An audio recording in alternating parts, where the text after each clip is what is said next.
All right, hello. Can you hear me all right? Let's see. All right. I've got to set this up so that your audio is coming through my headphones. I'm going to keep the music playing for a second while I figure that out on the Skype side.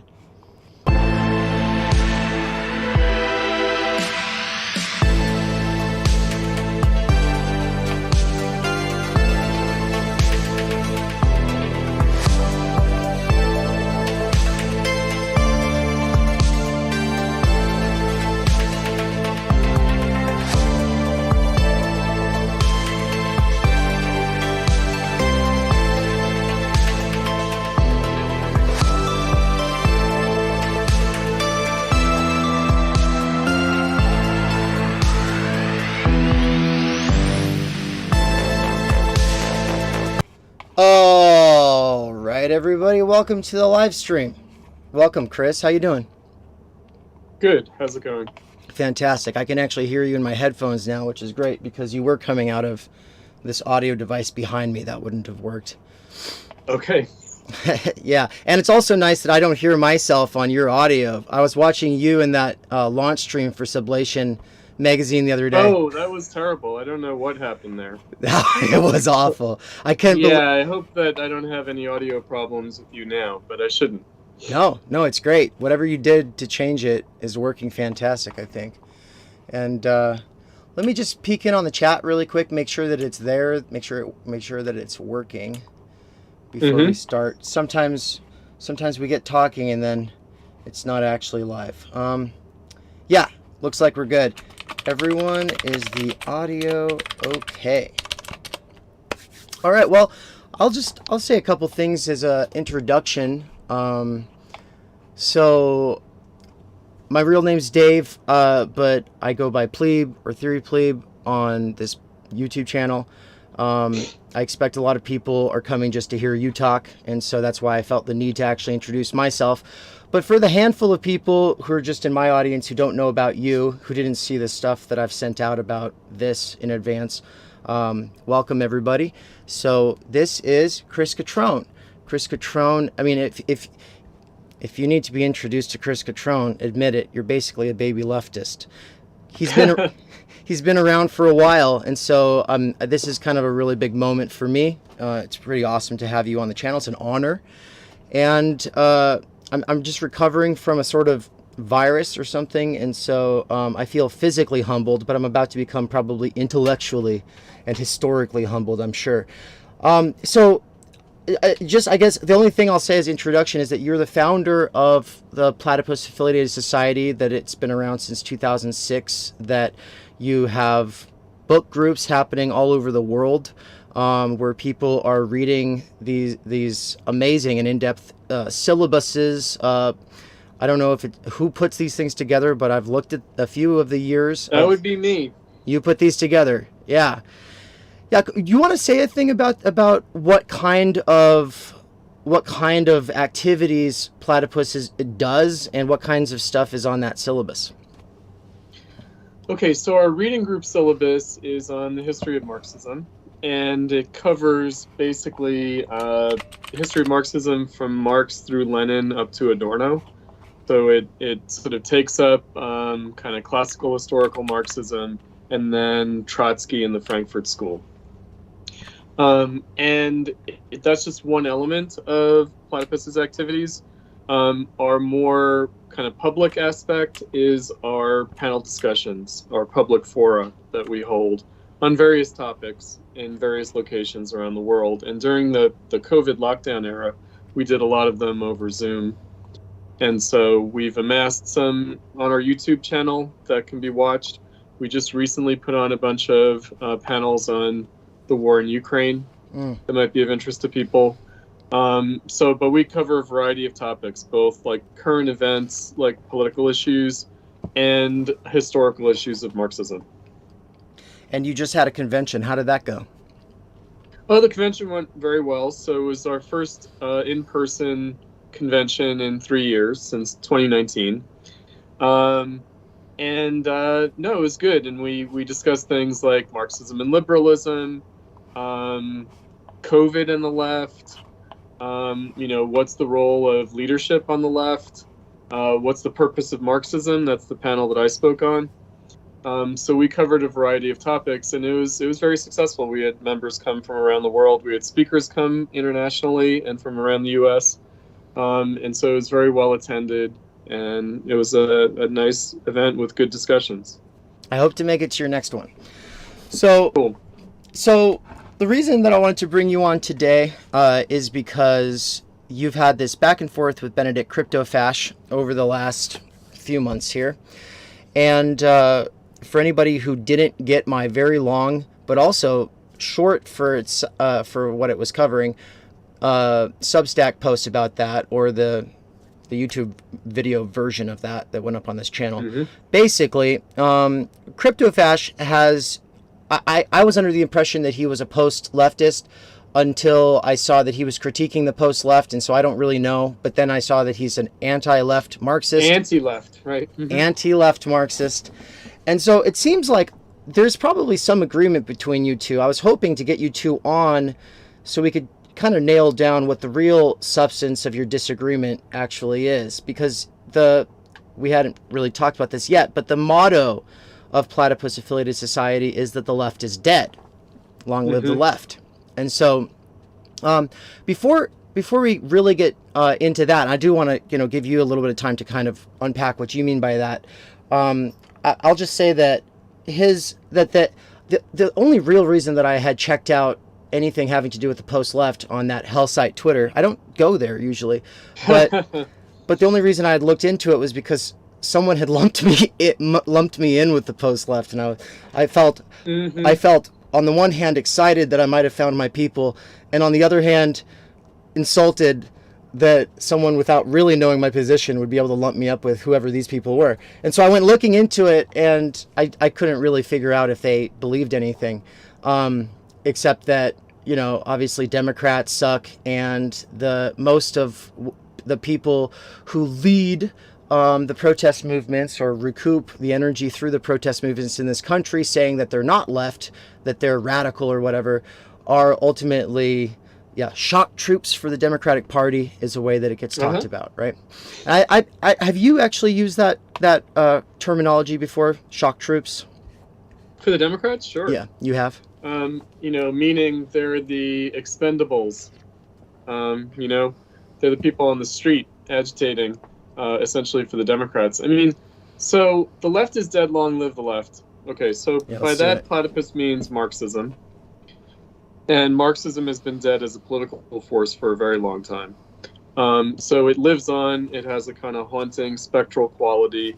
There's the memory of Marxism, but Marxism as a living political phenomenon is really over, and it's been so for quite some time, for many generations.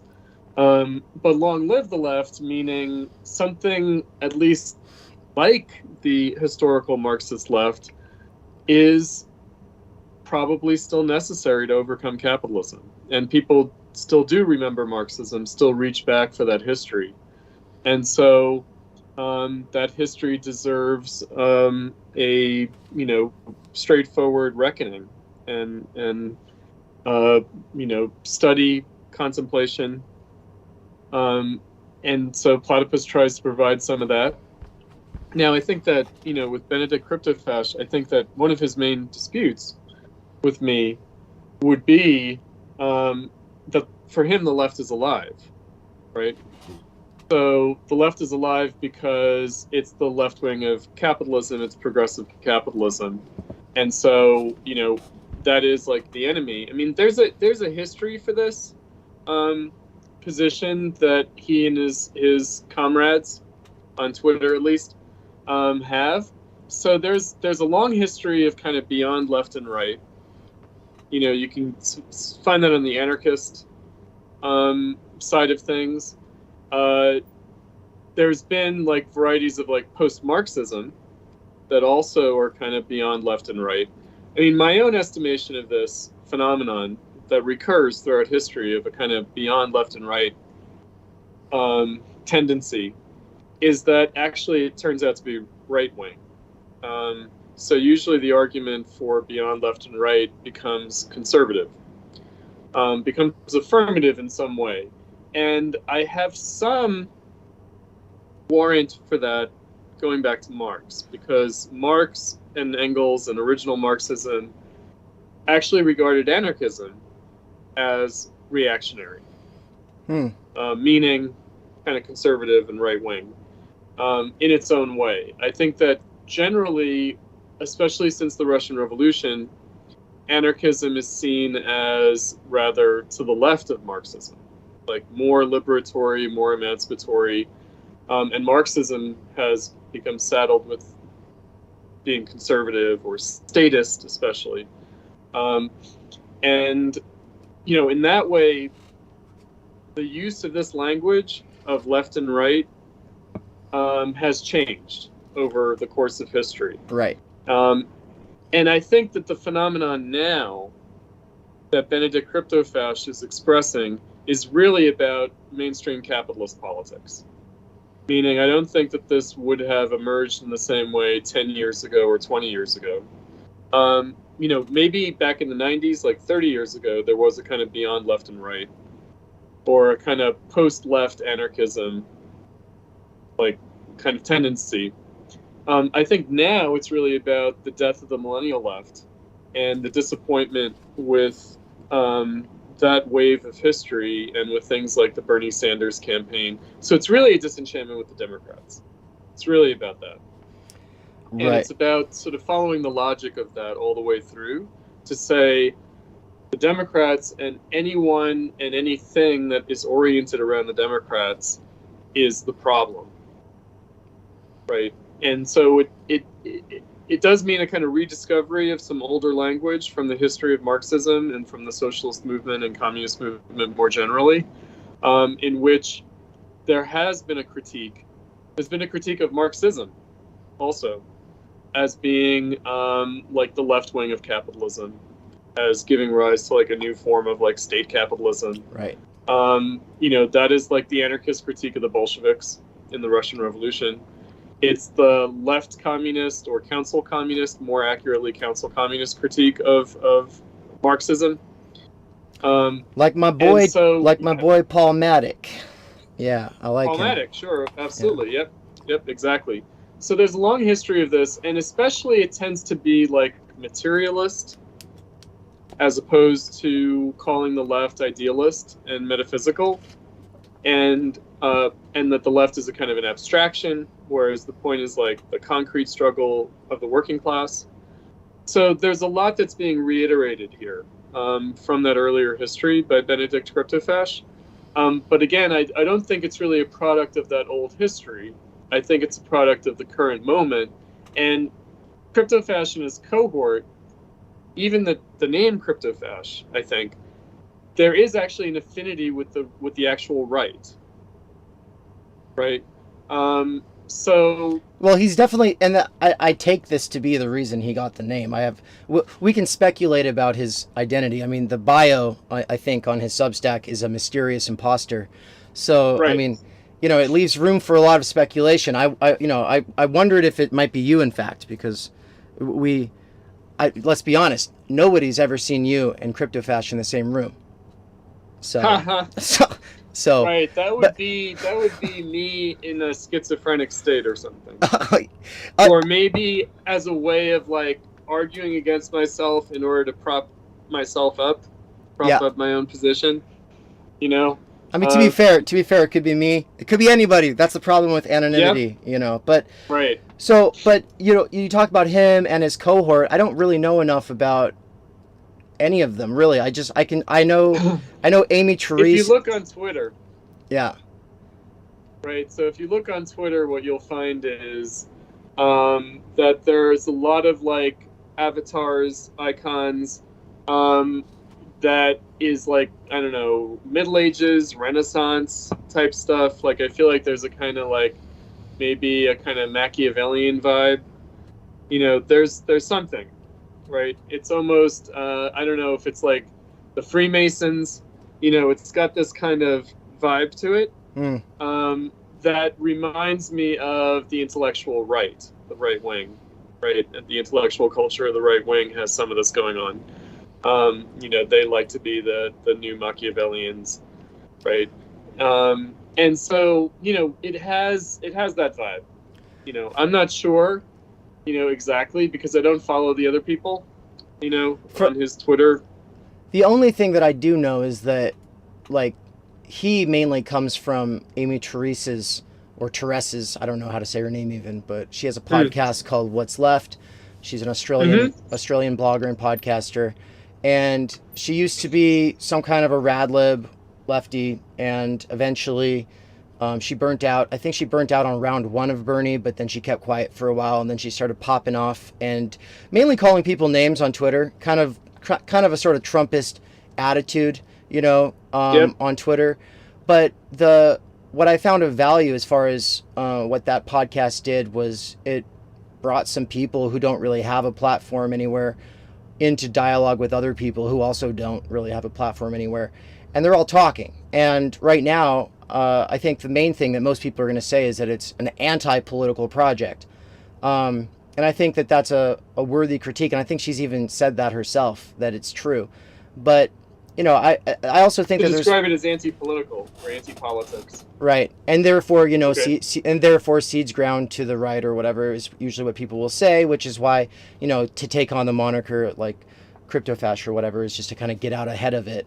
But they do end up hanging out with these Renaissance people. So let's think, for instance, Joel, is his name Kotkin or something like that? He wrote that book Neo-Feudalism, and Patrick J. Deneen, and the guy who wrote The Unbroken Thread, I forget his name, but he's that. Right. I think he's an Iranian guy who came here, and now he's like writing in defense of tradition, basically. But he's also one of the things that I would say is a unifying factor between those people is like they are at least apparently anti-racist, and also, if not anti-capitalist, in some cases I think they are anti-capitalist, critical of capitalism or interested in working with people who are. I mean, I would say, right. So there's a kind of new right. And they are anti-neoliberal, right? So their disenchantment with capitalism is specifically with neoliberal capitalism, neoliberalism. And we are living through a crisis of neoliberalism now. And the crisis of neoliberalism has shifted. So it started out, I would say, on the Republican side of things. And that's what Trump represented, a break with neoliberalism in the Republican Party. But now with Biden in office, the crisis of neoliberalism shifts to the Democratic Party and to the left. The left as it's existed in the last 50 years is a kind of neoliberal left. And in some ways, of course, that I guess I hate to do this, but yeah, could you just really quick say what you are meaning by that term? I mean, I take it you mean that they mean what you mean when you use the term neoliberal. So what is neoliberal for you then? So neoliberalism would be a kind of conservative, like feeding into capitalism of the new social movements of the 60s. So the movements of race, gender, sexuality, that kind of new Democratic Party coalition, electoral coalition, that really comes out of the new left social movements, and is now fully institutionalized in the Democratic Party. I'm glad I asked then, because I'm glad I asked then, because usually what people say is it's like, well, it's Ronald Reagan and Margaret Thatcher and Bill Clinton, and it's austerity, and that's pretty much what they use to encapsulate it. That's an element of it. That's definitely an element of it. So the way that I put it is the combination of economic conservatism and social liberalism. Okay. And what's interesting though about like the Reagan revolution, if you will, less the case. I guess you could make a similar case about Margaret Thatcher's election, but let's keep it on Reagan. So Reagan's election was based on the winning over of the so-called Reagan Democrats. Right. And so neoconservatism, neoliberalism, and even the evangelical Christian right. I mean, or evangelical Christians. Let's just leave it at that and not talk about the evangelical Christian right, because not all evangelical Christians are right-wing. All three of those come out of the Democratic Party's New Deal coalition. So evangelical Christians were voters for the New Deal Democratic Party up through the 60s.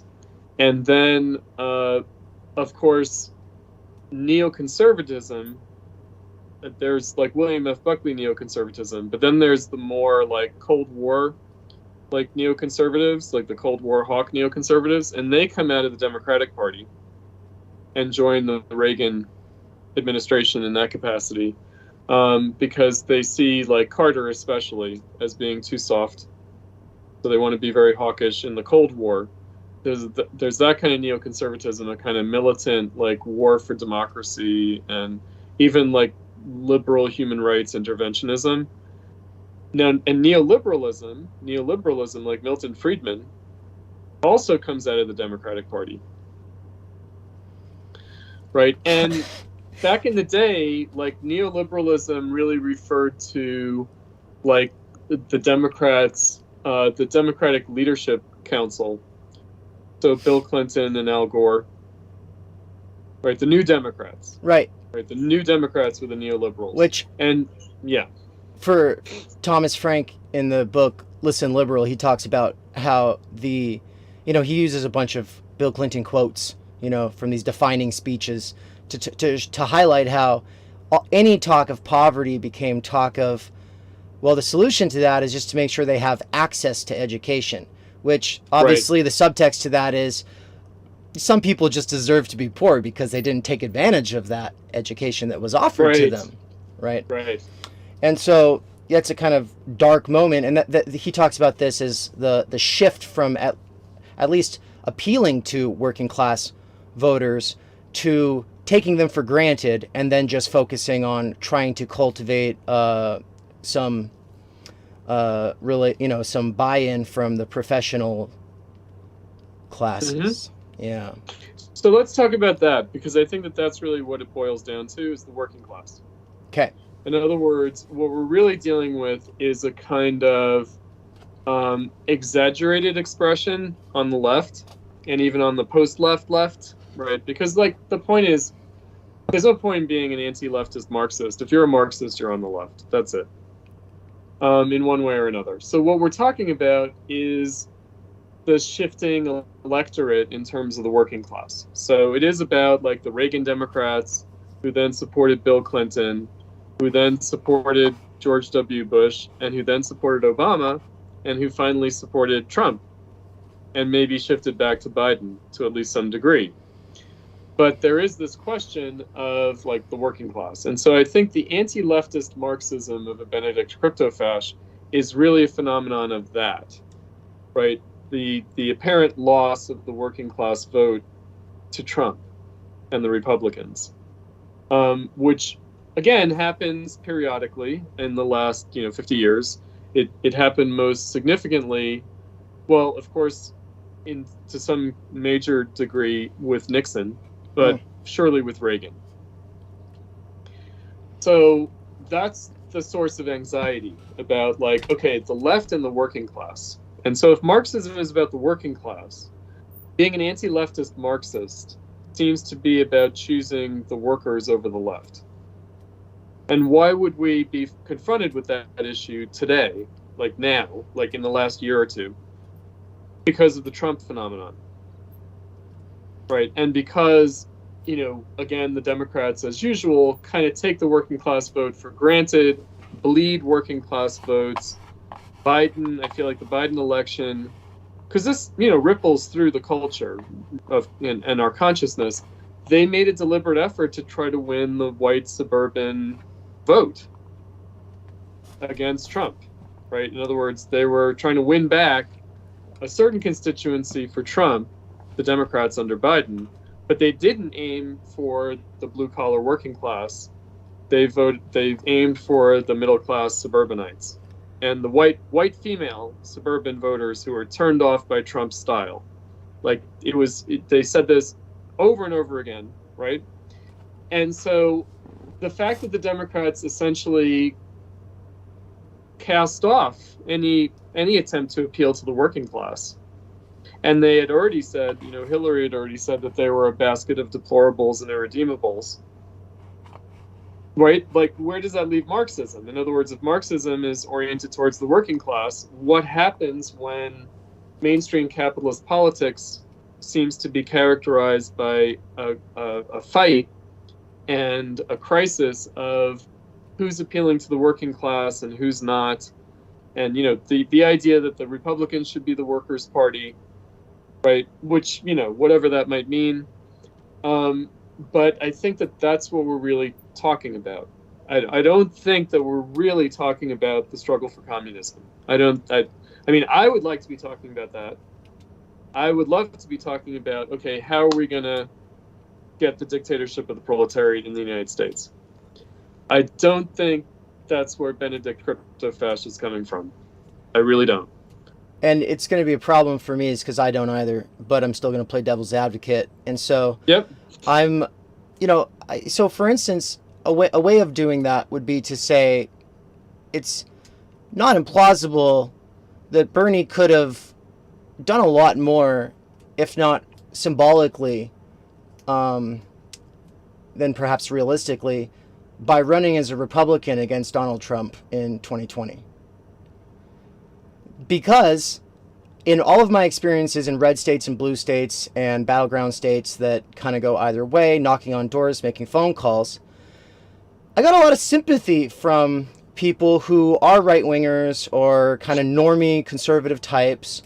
And I got a lot of condescension and bullshit from people who call themselves left, whether they're calling themselves progressives or they might be actual Marxists or people who call themselves Marxists who think obviously, well, Bernie doesn't go far enough. They want a dictatorship of the proletariat. He's not doing that. My position was I love Marx, but you have to foster the conditions for even having that conversation. The conditions were there for him. They're not for us. And so, this was an important step in that direction because most people hadn't even heard of the working class at this point. Right? And so, right? So it's like he's bringing the word back. And so I just saw that as inherently important. Also, I would like health insurance. I've never really had it, so that'd be cool. And I still don't have it. But the fact that they were, and if you ever watched those Fox town halls, did you ever watch those? Sure. Right? He got a huge positive reception. And then, and I think a big part of it is that he has a left populist rhetoric. And I think rhetoric, people kind of eye roll and dismiss rhetoric, but I think it means a lot to rhetoric's important in politics. Right. And so because Trump does this, what we could call pseudo right populist, rhetoric, and obviously has inspired a lot of other, media figureheads to do this. Obviously the most popular today being Tucker Carlson, it's like they get it. They know how to talk to the American who feels disenfranchised by the system. But instead of... Well, the American, unclear whether that means the working class. Whether the American working... Are we talking about what? Like Tucker, is good at like making an appeal to Americans. That's not the same thing as making an appeal to the working class. As in, you think that a person who's talking to Americans should be trying to talk in a way that would appeal to the workers of the world? No, it's not so much that, right? I think that, like the kind of, conservative right-wing nationalism, it doesn't have to be like white nationalism, which is what, the Democrats call Tucker Carlson. You can have people of color who are American patriots and who are basically conservative on that basis. Totally. Look, obviously what we're dealing with is, because Tucker will talk about like the crushing of the American working class, but he'll say it's the middle class, right? The destruction of the American middle class. Right. And that's some funny language, with a venerable history, meaning everyone who's not rich and not abjectly poor is middle class. Right. And so like it's kind of like the workers who think of themselves as middle class. Okay, but is that the working class that Marxists and socialists are talking about? and not in terms of the group of people, but in terms of the consciousness. It reasserts this idea of meritocracy and the American dream, where it's like, if you're not in the middle class or working your way into the middle class, there's a problem with you. Oh, wait a minute, no, there's a problem with the Democrats are making it so you can't get in there. Or the deserving poor versus the undeserving poor. The deserving poor are the people who show the work ethic, Right. and the undeserving poor are those who don't. Right. And so it's all very tricky, but I think that, to get back to your point about like canvassing for Bernie, obviously the Bernie campaign was a huge turning point for a generation. I would say for the millennial left. Also a phenomenon of like the working class, I think, because what I'd say about Bernie is that he first started out making an appeal to a working class constituency, a more working class constituency than usual in elections. Right. But then he shifted towards competing with Hillary over the standard Democrat voter. He did. And, and then he had to say, well, Trump is the most racist, sexist, and homophobic president ever, which is ludicrous. Absolutely. Like, we've had, like, actual bona fide racist presidents and, of course, bona fide sexist presidents. Well, and most of the time he's just kind of sarcastically in a trolling way saying exactly what Bill Clinton was already saying behind closed doors anyway. Oh, Trump, maybe. I mean, but rather than getting into that in terms of the person, it's also the appeal, right? Was Trump's appeal especially racist, sexist, and homophobic? Are we dealing with the racism, sexism, and homophobia of the working class? Is that what we're dealing with when looking at Trump's political success? No, I would say no. But Hillary put it that way. She did. Well, and right? Undoubtedly there's a handful of people who I see myself as a racist and I'm going to vote for Trump because I see things this way. But those people are obviously not very representative of anything. And obviously, I'm not going to vote for any Republican. There's people who voted for Biden for the same reason, without a doubt. Well, they certainly usually vote Republican since the Reagan era and maybe since the Nixon era. I guess they sometimes vote for Democrats as well. But again, like what we're talking about is basically a crisis of neoliberalism, a breaking of the ice, a thawing of the Washington consensus neoliberalism and the bipartisan consensus in the United States between Democrats and Republicans that is expressed by both Bernie and Trump. And Bernie and Trump did well in the primaries in 2016 by appealing to independent voters. Right.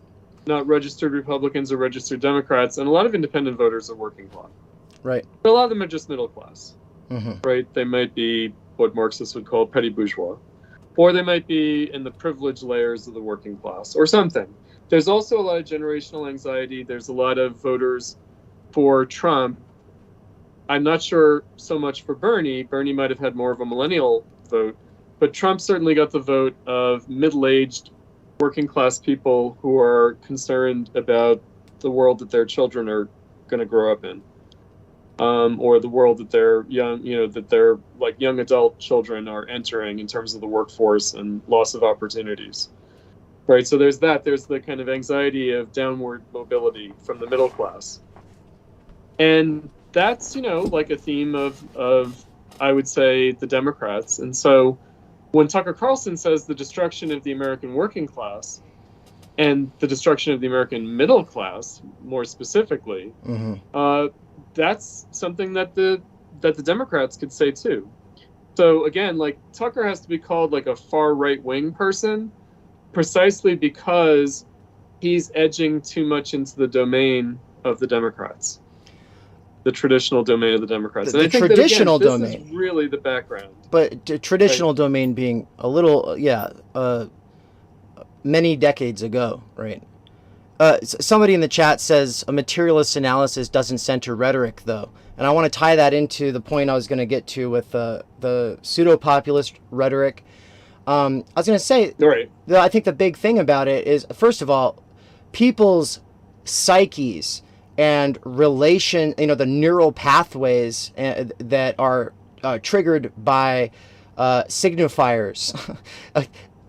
could be argued to be material in some, in substantial way. Of course. And that and obviously you're not going to find a Marxist who didn't practice rhetoric, at least not one who was successful. And but the point I wanted to make, Lenin might have been pretty unrhetorical. I mean, he had a fiery style, and I know a lot of people just love that style today. I don't know if it was considered rhetoric at the time, but today I think it's very sexy. Less fiery than Marx, and less fiery than people like Rosa Luxemburg or Trotsky, right? And it's just I just thought of that. As you said that, I was like, oh, actually, Lenin's pretty unrhetorical, pretty dry, and was massively successful. But okay, so let's deal with this question. I have to say the thing though. So it's just that the solution to there being some popular pseudo populist rhetoric and it seeming to work for the disenchanted or independent type people is not anti-populism, but that is what happened. And so though we look at a lot of this stuff coming out of what we currently see with the post-left and the anti-left and all these things as a response to Trump, it's also a response to the fact that a lot of people seem to just double down on anti-populist talking points and rhetoric. And I think the rhetoric around COVID is a perfect example of it. It's a rhetoric of trust authorities, shut the fuck up, get in line, take your orders, do as we say. You're an idiot if you don't. You're a murderer if you don't. You don't deserve to live or at least to have a job if you don't. And that, I know everybody in Platypus has some critical thoughts about the PMC term today. And, perhaps rightfully so. But I like how Catherine Lieu says that this rhetoric is meant to scapegoat and humiliate regular working people. It is. No, it certainly is. I guess Catherine Lieu says, people rejected Hillary because they saw her as the boss lady. And no doubt that's true. Right? Yeah. In other words, these are, managerial scolds, like the Democrats, for sure. Yeah. And that turns off the working class. But, the real question is, does anyone care about the working class, really? Like, the Democrats and the Republicans? Not really. And again, that's where I feel like this kind of anti-leftist Marxism of Cryptofash comes in, where I feel like, it's not as if capitalist politics has to a priori exclude the workers. It doesn't, right? That's a much more recent phenomenon. Right. And a very recent phenomenon. In other words, not just a phenomenon of neoliberalism, but a phenomenon of the last several elections. Meaning, I think starting in 2012, there's a narrower electoral base. I think that Obama did try to make some kind of appeal to the working class in 2008 around the financial crisis. Promising things like Employee Free Choice Act to make it easier to organize labor unions. That was dropped. And so starting in 2012, there is more of a move away from any kind of real appeal to the working class as such. Instead, the workers are kind of taken for granted, and the union leadership, the AFL-CIO, they routinely support the Democrats without having to get any concessions from the Democrats for their support. And Trump instead, made this kind of appeal, to bring back what he called, the right to life and the dignity of work, which appeals. It's not just a matter of anti-abortionism. It's also, do we value life or do we allow people to overdose on opioids? Right. And so there's a theme here, and it does have a working class appeal. And there was crossover appeal. We should admit there's crossover appeal between Bernie and Trump. Right, so people who voted in the primaries for Bernie did vote for Trump in the general election because Bernie wasn't the candidate. There were many people who were like, if it's not Bernie, then I'm voting for Trump. But but also more people switched over. How does this go? I think it was more people switched over from,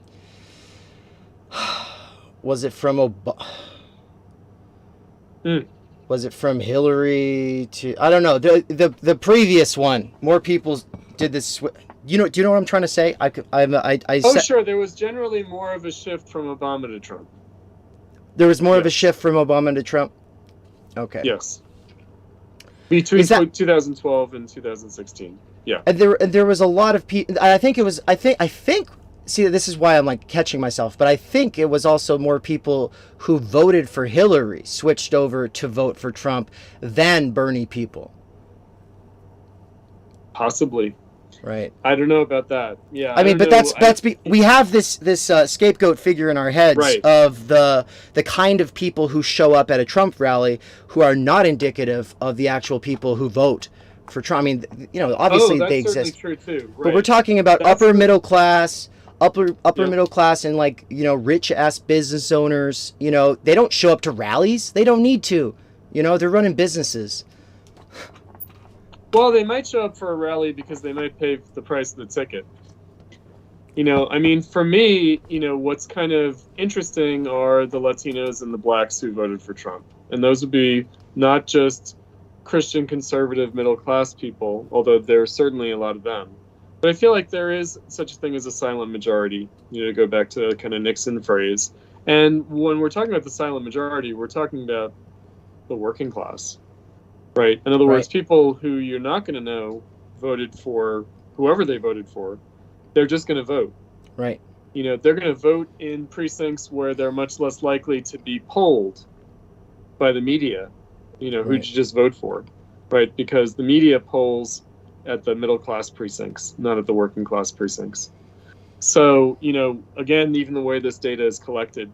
So I think, you know, again, in the background, I feel like the crisis of neoliberalism, the anxiety about the shifting electorate for the Democrats and the Republicans, anxiety about, like, the working class. And I think it's kind of like, okay, you can either reject the working class because you can call them the basket of deplorables and irredeemables, or you can kind of say, no, we're going to be with the workers. And if the workers are against the left, then we're against the left. But it's a little bit of a virtual fantasy. In other words, I don't think it's really about the working class at all for Benedict Cryptofash. Like, right? Like, I think, you know, it's like anti-left Marxism. And Marxism is, of course, concerned with the working class.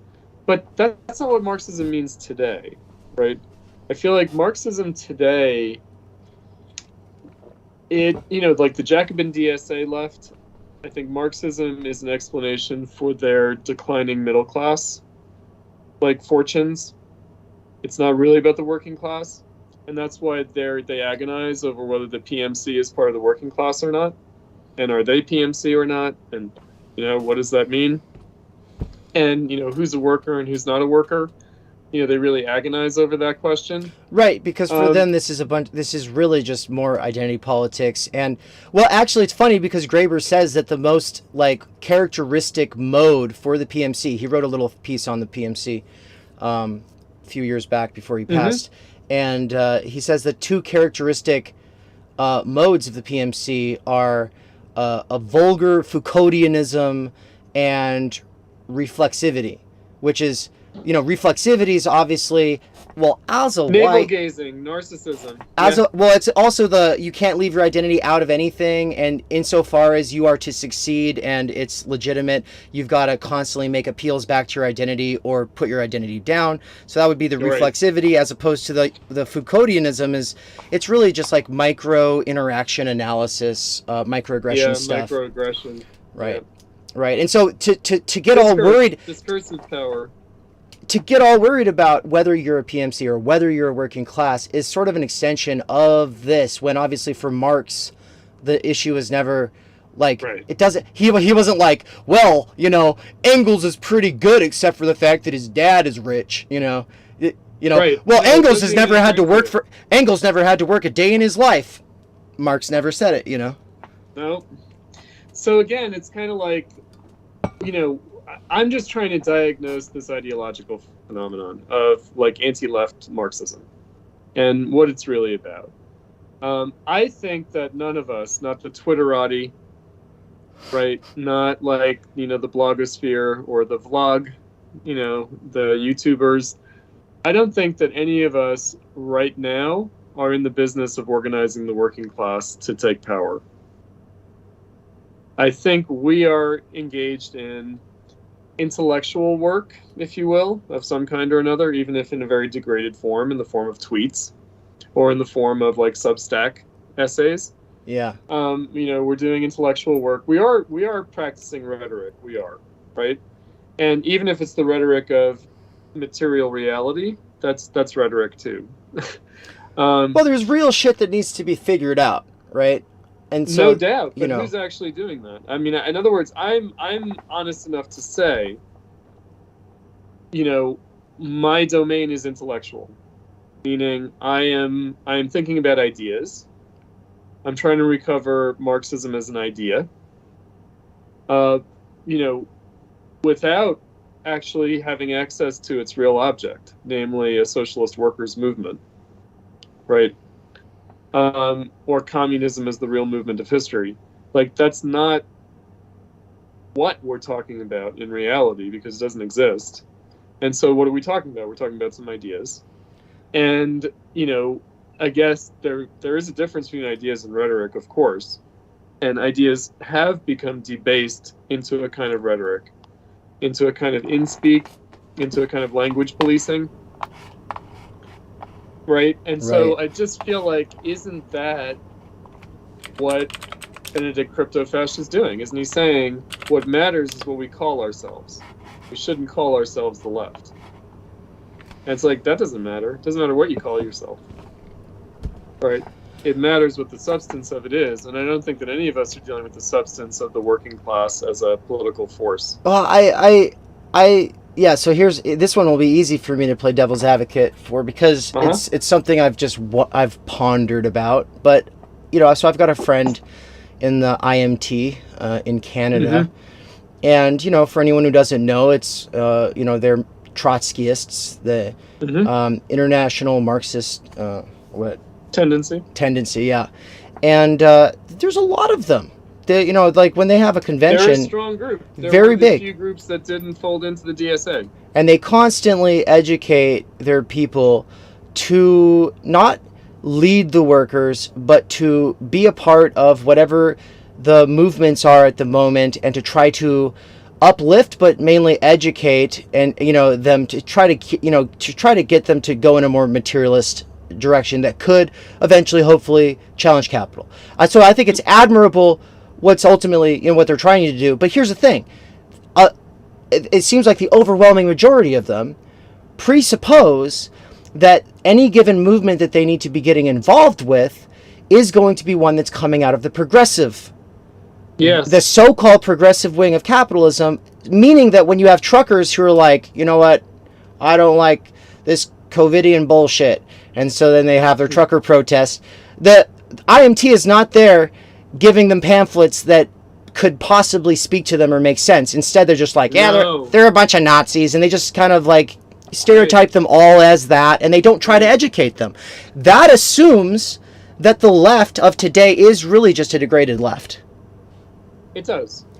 Well, I mean, right. So, like, the sectarian Marxist left organizations basically try to recruit students.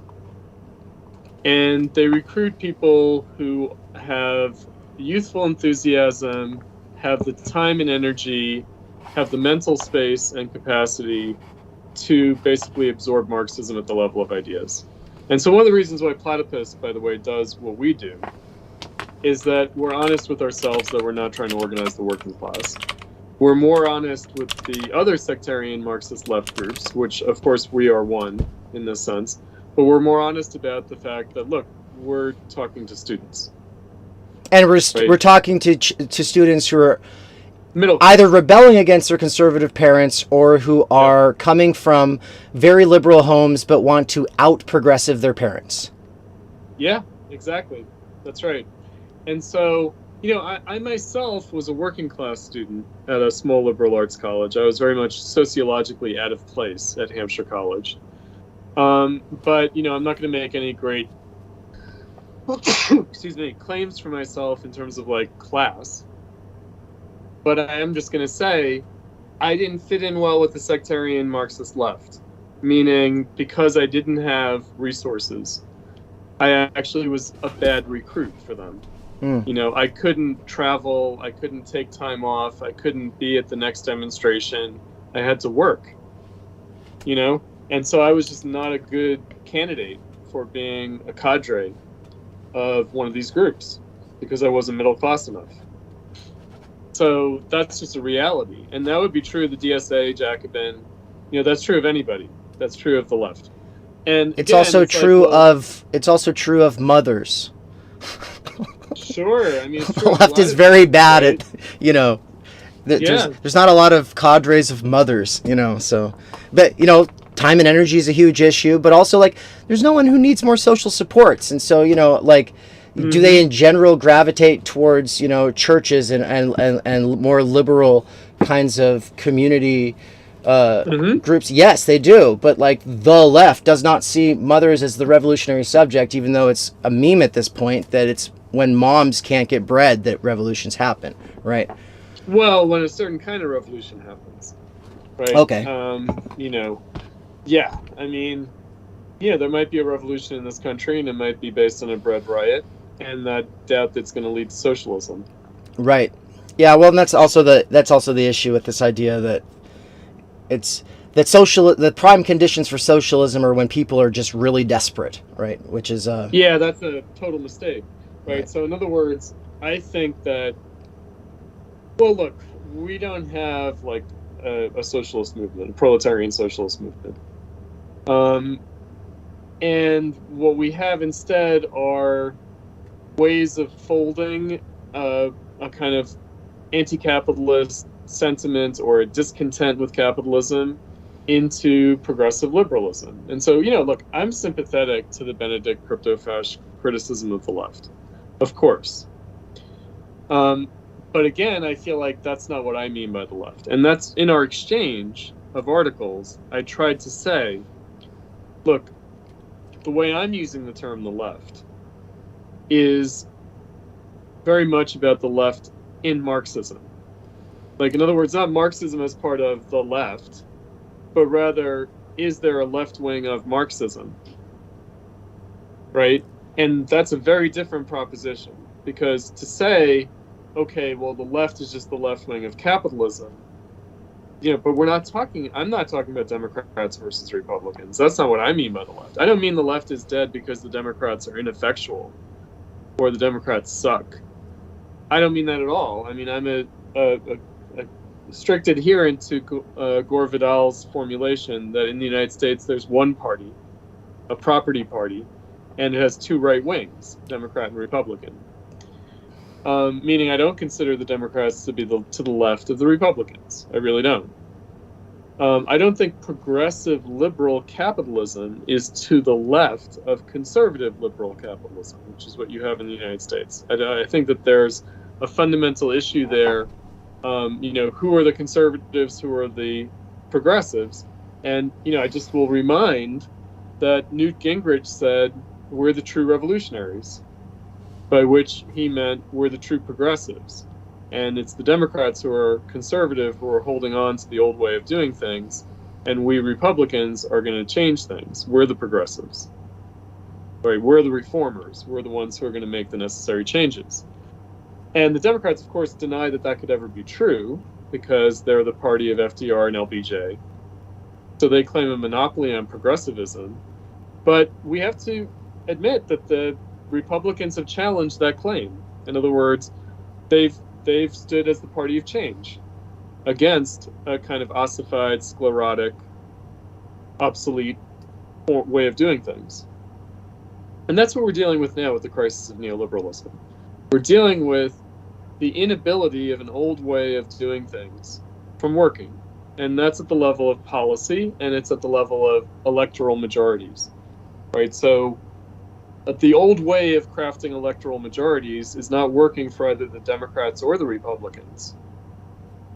And the old policies are not working for either the Democrats or the Republicans. That's been true since the Great Recession, the financial crash of 2008. right? So if neoliberalism is economic conservatism and social liberalism, Trump is economic liberalism and social conservatism. Yeah. He didn't care about budget deficits. No. He was not an austerity guy, right? So what about that, right? So that is a kind of untried formula to break the logjam. That's what Trump did. Now, there's also like dirtbag leftism, like Chapo Trap House type of stuff, or the Bernie Bros and brocialism, right? And it's like, hell yeah, we're straight white male dudes, right? And fuck. That's and we fuck. And then I was saying fuck like an interjection. Oh, I thought you were saying and we fuck. And we fuck, as a verb, sure. But fuck it, we are that, we're straight white male dudes.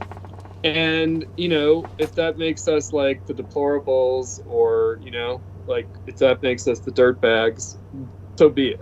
Well, I am a self-identified deplorable, so, but it's, I don't know, like that was one of the things, I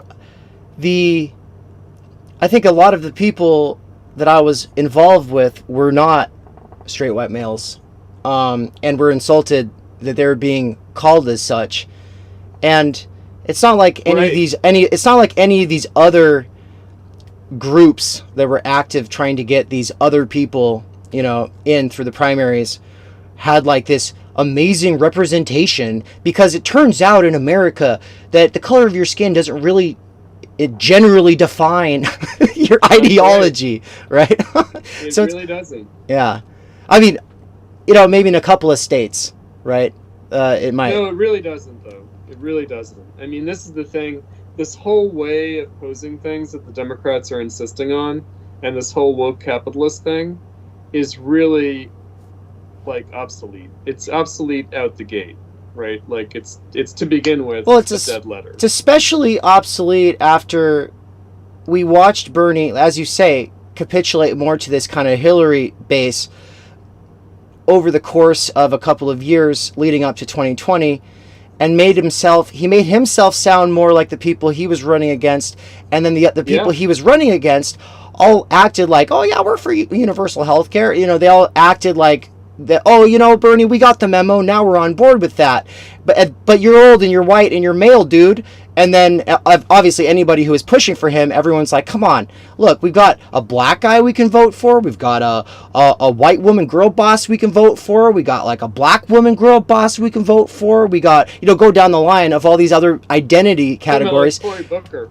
Yep, exactly. And then last second, all those people fold into Joe Biden, who's an old white straight male. So it's just like, okay, none of you fucking mean it. You just like to call us that and say that whenever we try to have a conversation. It just doesn't matter.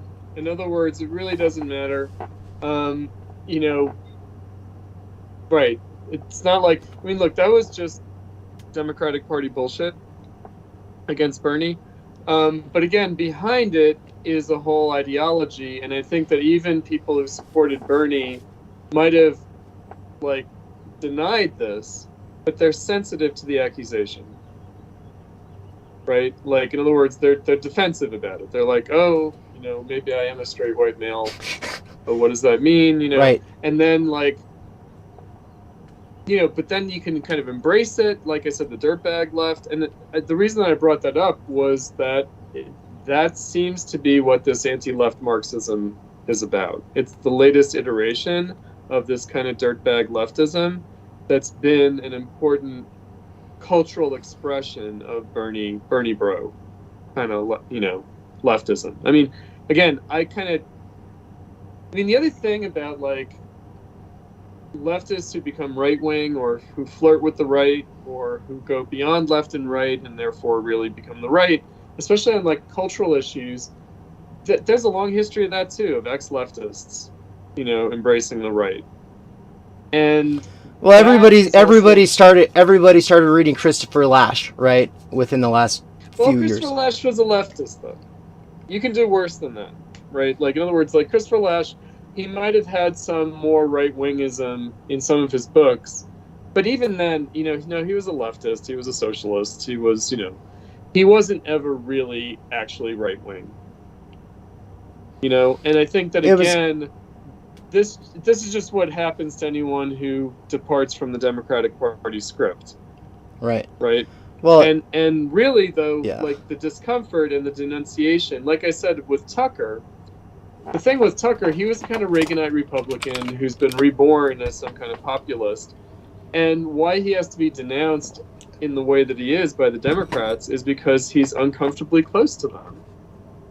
Like, he's not so far from them, in fact, which is why he has to be like viciously denounced. Like, they'd be much more, they're much more comfortable with like a Mitt Romney, who is just a corporate capitalist guy, than with Tucker.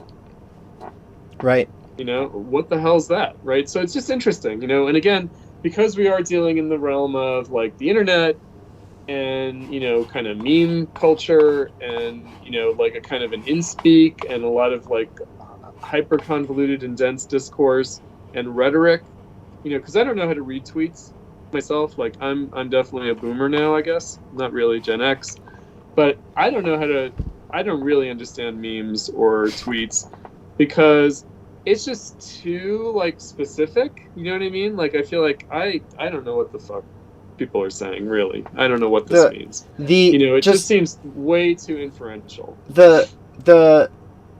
All of the old generational divides actually sort of they meant something to people who are dictionary defined as belonging to those generations, and obviously there's a material basis, the kinds of gadgets you use or whatever, but the in-speak right now is that boomer is anyone who is clueless around technology. So it's no longer a generational category, and it's actually usually a verb more than an identity. So insofar as you mess up your audio on a stream, they will call you a boomer. It doesn't really matter what your age is. So that's part of the memeing culture, is like the signifiers take on a whole new meaning, and then anyone who's not in on the change, well, now you're a boomer because you don't get their joke, right? But what you're saying, though, is that you do feel completely out of the loop when it comes to a lot of this in-speak meme talk stuff that they're doing. Yeah. In other words, I don't get the subtleties of it. I'm just going to be really kind of crass and be the bull in the china shop, and I don't know the faux pas, that I'm committing all the time. And I'm just not going to know. I'm not ever going to get up to speed with this stuff, especially because it changes so fast anyway. It is like a hyper speed version of the hipster discourse. It's no longer about the shoes that you're wearing or the ironic, tie or whatever it is that you have going for you. It's become memes. So I just, belong to a different culture in a way. And in that way, I actually feel like I do have more culturally to do with like the working class, because, people who are working are too busy to be on Twitter all day. I think that's mostly true. I mean, Twitter really is, insofar as there's a PMC, it's Twitter, right? So what most people mean is Twitter when they say that word. And, especially people who had a lot of like time for that under the lockdowns. I mean, that's the thing. It really exposed like who's working and who's not, who's really working and who's not. Right. Meaning, the online left is definitely, it's a phenomenon of like unemployment. Okay. It's also a phenomenon of middle class status and, remote, like work, and people who are still like physically working, like who couldn't work remotely, who had to like be there. Mm-hmm. Fuck, they're not doing this shit. No way. No, it's a lot of, I mean, it's bullshit jobs, right? So the thing, so I think we're like halfway, we're a little over halfway through this, and so what I wanted to do. Yeah, let's turn back to the substance of it. Yeah, and so that's what I wanted to do. So obviously, for anyone who hasn't read this back and forth,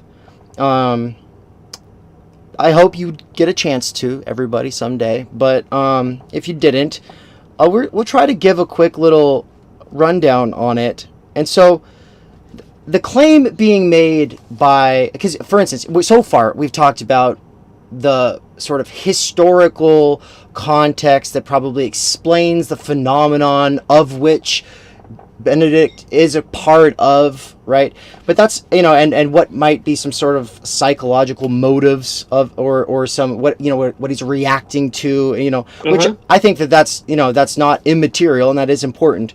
But so the central claim, though, is that the core of Marx is in his anti-leftism.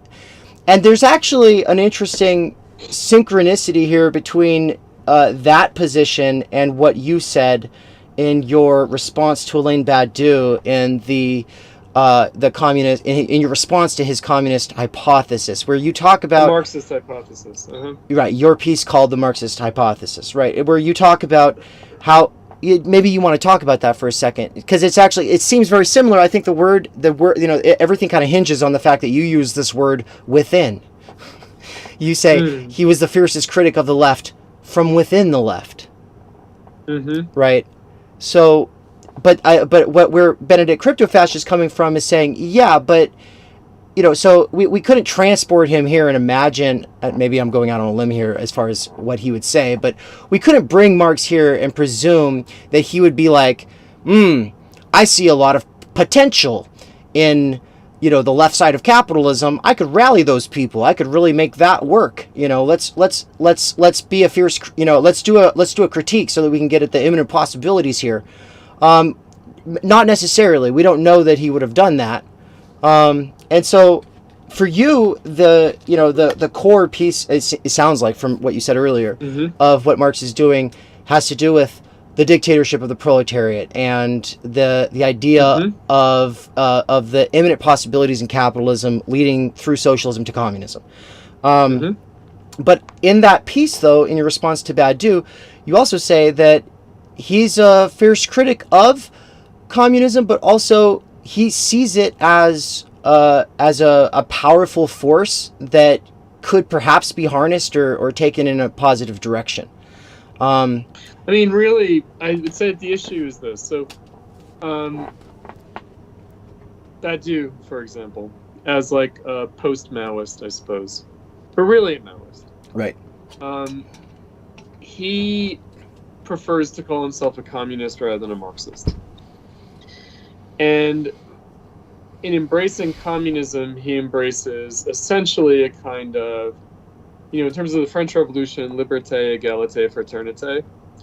So he's really embracing fraternité, but égalité. And very explicitly going back to the apostles of Jesus, right? So he says communism is sort of the inherent repressed potential of civilization. So ever since the beginning of class society in the Neolithic Revolution, there's been a communist undercurrent.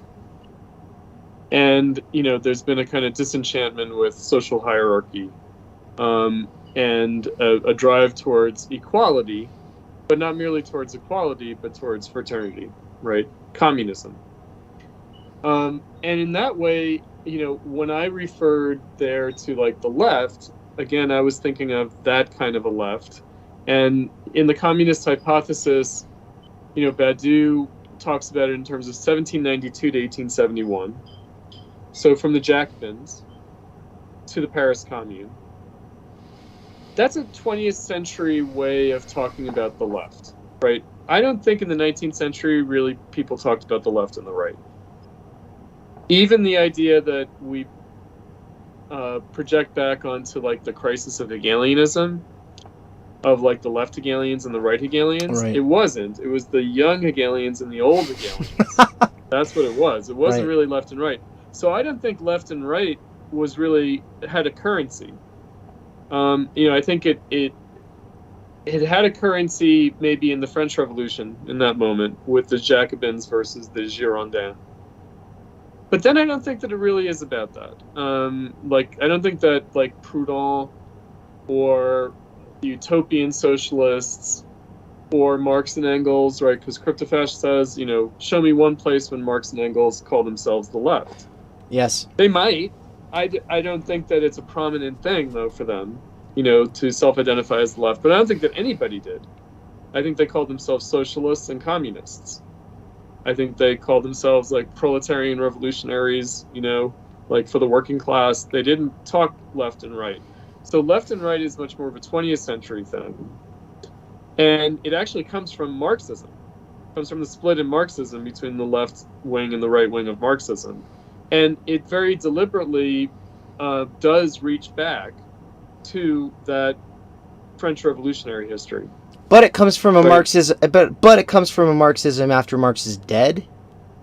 Yes. Okay, and so that's important. From a rather late, like I don't even think the Socialist International, the Second International, like Kautsky, like I don't think they call themselves like the left, right? They don't call the socialist movement the left. They call it like social democracy, revolutionary social democracy, proletarian socialism, communism. They don't call it like left or right. Right, there is a kind of, I guess, discussion of like reactionaries, capital R reactionaries, conservatives, right. But not even like the right, exactly.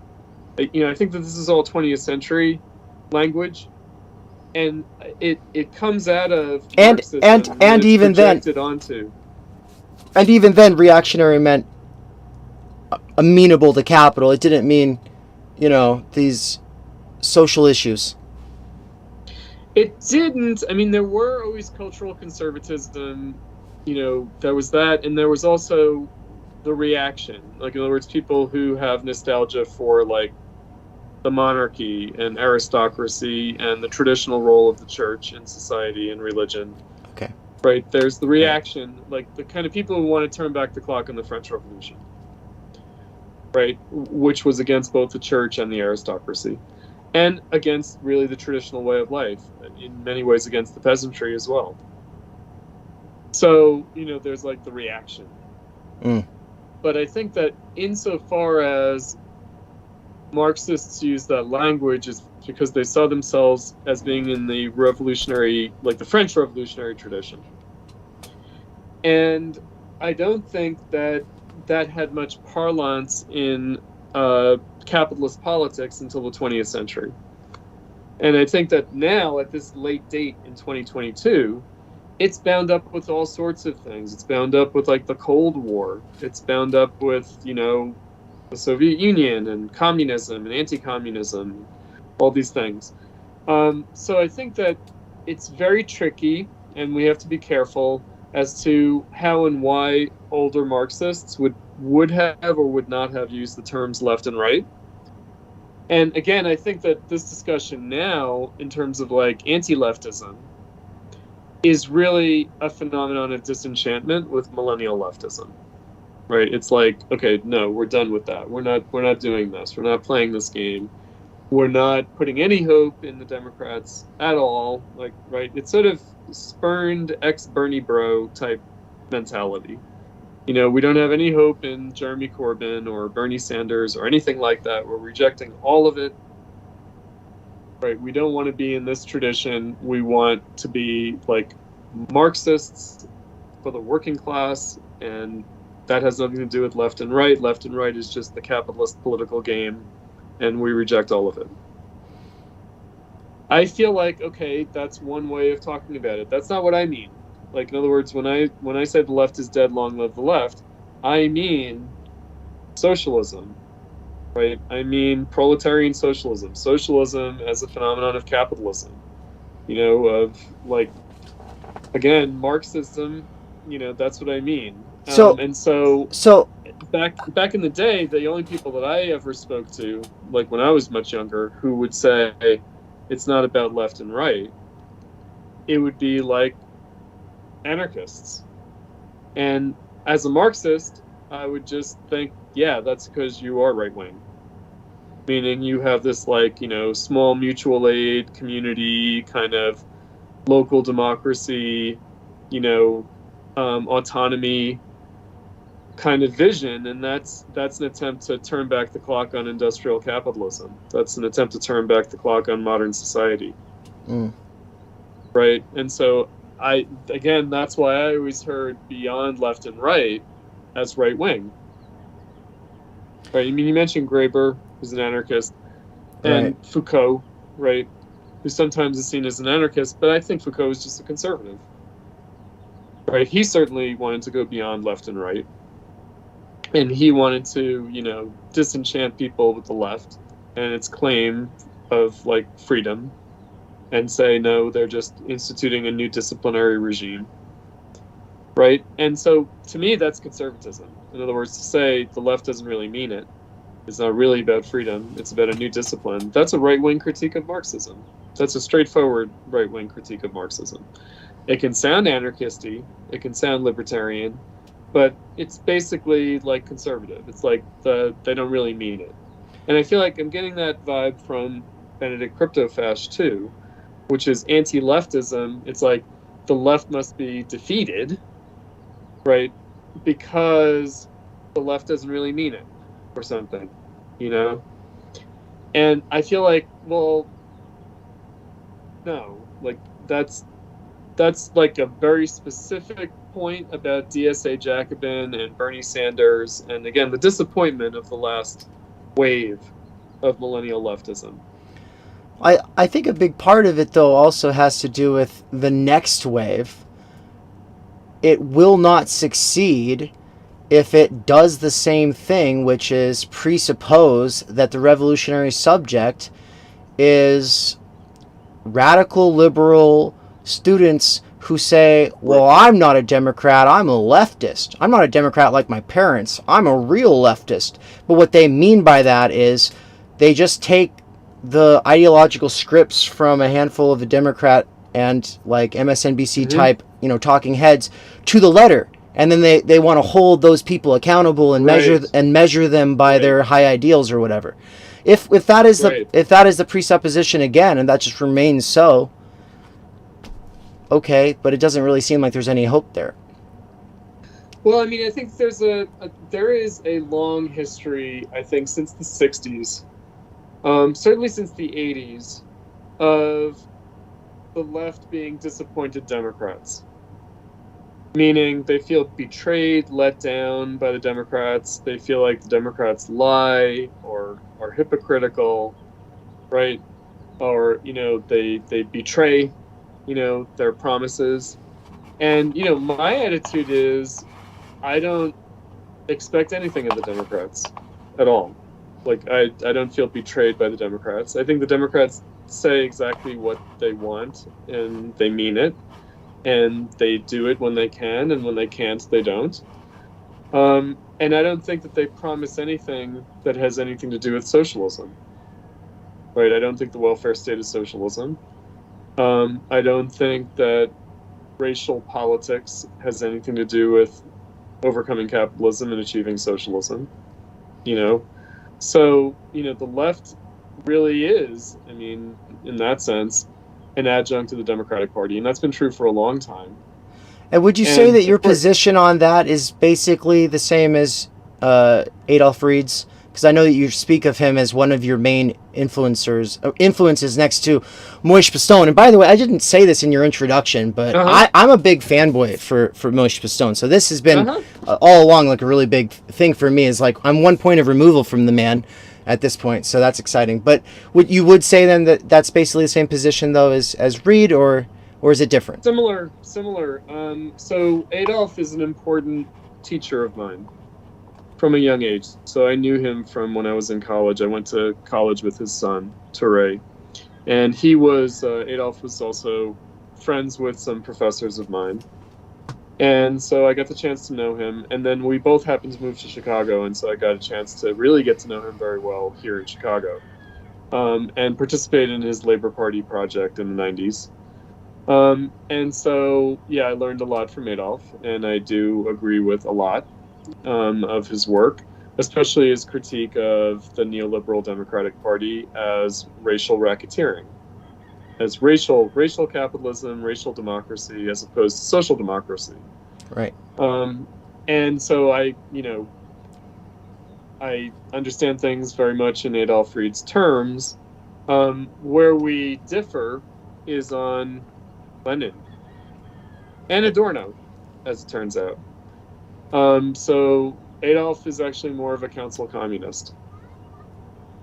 But in practice, A social democrat. more of, social democrat. But that's because he decided after Ronald Reagan was elected that the project of socialism was off the table in favor of fighting against the right. Right. So, again, that's where the neoliberal Democratic Party is for him just part of the same Reaganite turn to the right. And I feel like, well, okay, that's certainly true, but I think that there are some liabilities of conceiving things that way.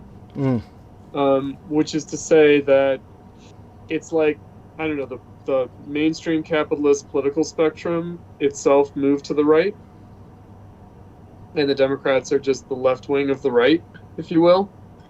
And I feel like, well, okay, that all makes sense, but my concern is not capitalist politics, nor do I think the struggle for socialism is dependent upon capitalist politics. I really don't. So you don't think that we got to deal with our situation. We can't say, okay, the workers would have an easier time organizing if they had higher wages and more free time and were more secure in their employment, and therefore we need to get those things for the working class so that they can organize to be a force for socialism. We can't wait for that. We're going to be waiting our whole lives if we wait for those conditions. Right? So it's not about like better conditions for organizing for socialism. We have to be able to organize for socialism under like fascism if necessary. Right? So we certainly have to be able to organize for socialism under neoliberal capitalism. Give me a break. People work 2 or 3 jobs. You know what? When the old socialist movement was organizing, people were working 12-hour days, 6 days a week. Right? So it's, we don't need better conditions of capitalism to organize for socialism, no. So I think that if your initial response to Cryptofash had pretty much said what you said, I think 10 minutes ago when you started out with this, which was, well, in a sort of sense, we're talking about the same thing, but he's using a different word, or he's not using the word the way I'm using the word. I felt like, that would have made things more clear. And what ended up happening was I felt like there was some talking past one another because of this. That was my first response to him, was to talk about Kolakowski's concept of the left and say, look, where does that argument come from? That comes from the split within Marxism between a left and a right, between Rosa Luxemburg and Friedrich Ebert, or between Lenin and Plekhanov, right? Or between Lenin and Kautsky, ultimately. So that's, I tried to sort of reset the terms of the discussion. Right. But Cryptofash wasn't happy with that. But do you think... So the latest round is a little different. So and I think that might have been a bad foot to get off on using Kolakowski right then, and maybe you can convince me otherwise, but it seems to me... I was just trying to explain myself. I was just trying to say, okay, rather than recapitulate the argument, just say, okay, what do I mean by the left? Right. And I was pretty clear that by the left I meant Marxism. Except that the way that Kolakowski talks about it, it's the left is that which goes against the status quo, but, for equality. To realize its potential. Right. And then obviously the right's going to be whatever's not doing that. And so then these become relative to whatever historic moment you're in. And then that's obviously really easy for your average radicalized kid of Democrats today to go, well, yeah, so actually, Bernie or Elizabeth Warren or even just whatever, Democrats in general as the left, lesser evil, they're still the left because, and using basically Kolakowski's characterization here, their understanding of the status quo is, well, we live in a heterosexist, patriarchal, capitalist, system, racist system, just go down the line, right? And so, and insofar as this, which obviously we would probably share, this is a duopoly, it's a single capitalist entity, but but it's easy for a person to use that idea, that Kolakowskian definition, to transpose it onto anything. It doesn't seem like it's a particularly Marxist. And that's why I described the context for Kolakowski. In other words, yeah, it doesn't translate well into our own present moment. It doesn't. Do you want to? He was talking about being a leftist dissident from Stalinism, and he was basically saying the Communist Party in Poland in the 1950s was the right. Okay. Right, and they were the right because they were the status quo, and basically any leftist criticism of Stalinism, the Stalinists called utopian and idealist. Right, and the Stalinists justified their policy as being materialist and concrete. Okay. As opposed to an abstract utopia that's idealist.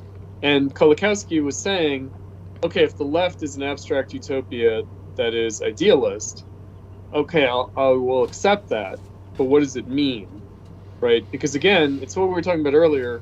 I think in the chat, like, materialists don't deal with rhetoric. But you still have to explain where it comes from. In other words, where do ideas come from?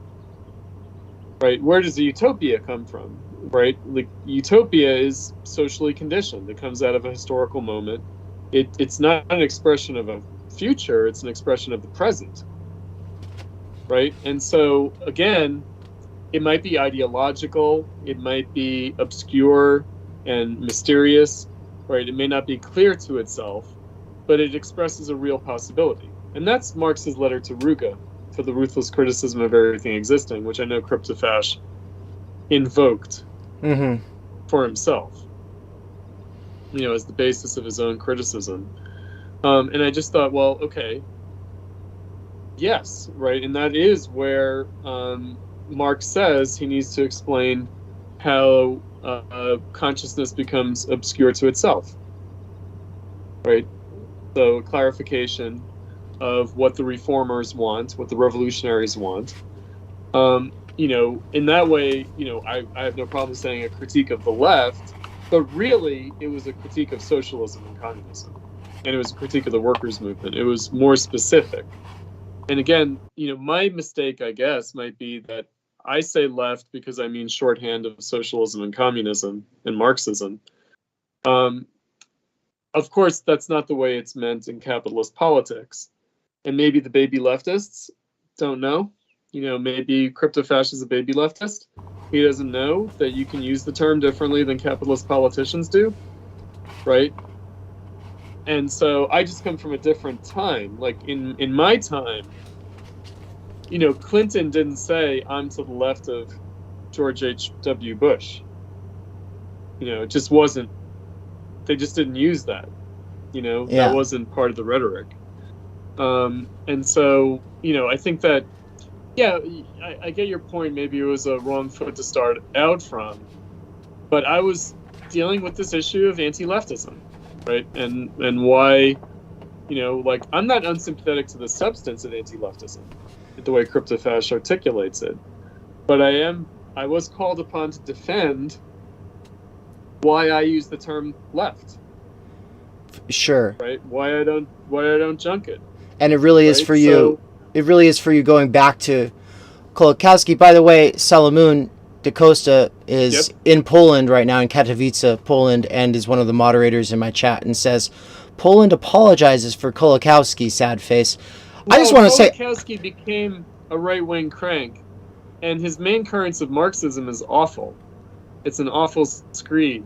And the people he hates the most in that book are Lukács, Lenin, and Adorno. And he doesn't have a very nice chapter on Trotsky either. Oh, yeah. No. He definitely, right. He doesn't like Trotsky either. But I just feel like, okay, for real, he really hates people that are good. And he has a special hatred, right, of them. And so I just thought, main currents of Marxism is just a fucking screed. It's just a intemperate, horrible... I mean, Kolakowski was a smart guy. I mean, he wrote a lot of interesting things. Yeah. As a kind of heterodox philosopher. So, he has some significance as a thinker besides the one piece, the concept of the left, that we use pedagogically in Platypus, to make some points. Like Kolakowski says, bleeding heartism is not a political position, right? So he simultaneously rehabilitates the notion of like the meaning of utopia against the Stalinist dismissal. And he also, has a kind of hard-boiled like Marxism, which is that it's not based on a bleeding heart sentimentality. Right. Right. So, I feel like, again, maybe we're at cross purposes, but, and again, like the Marxist left calls itself a left, and I don't think that they call themselves a left because they're adjuncts of the Democrats. I think they call themselves a left because they claim to stand in the tradition of the Russian Revolution. Right? So that's where I feel like, okay, well, we could just say they have nothing to do with that history, and they're just Democrats pantomiming as Marxists. But I don't think that would be quite right or useful to do that. Like, it's easy to say that about DSA Jacobin. It's harder to say that about the IMT. Or SALT.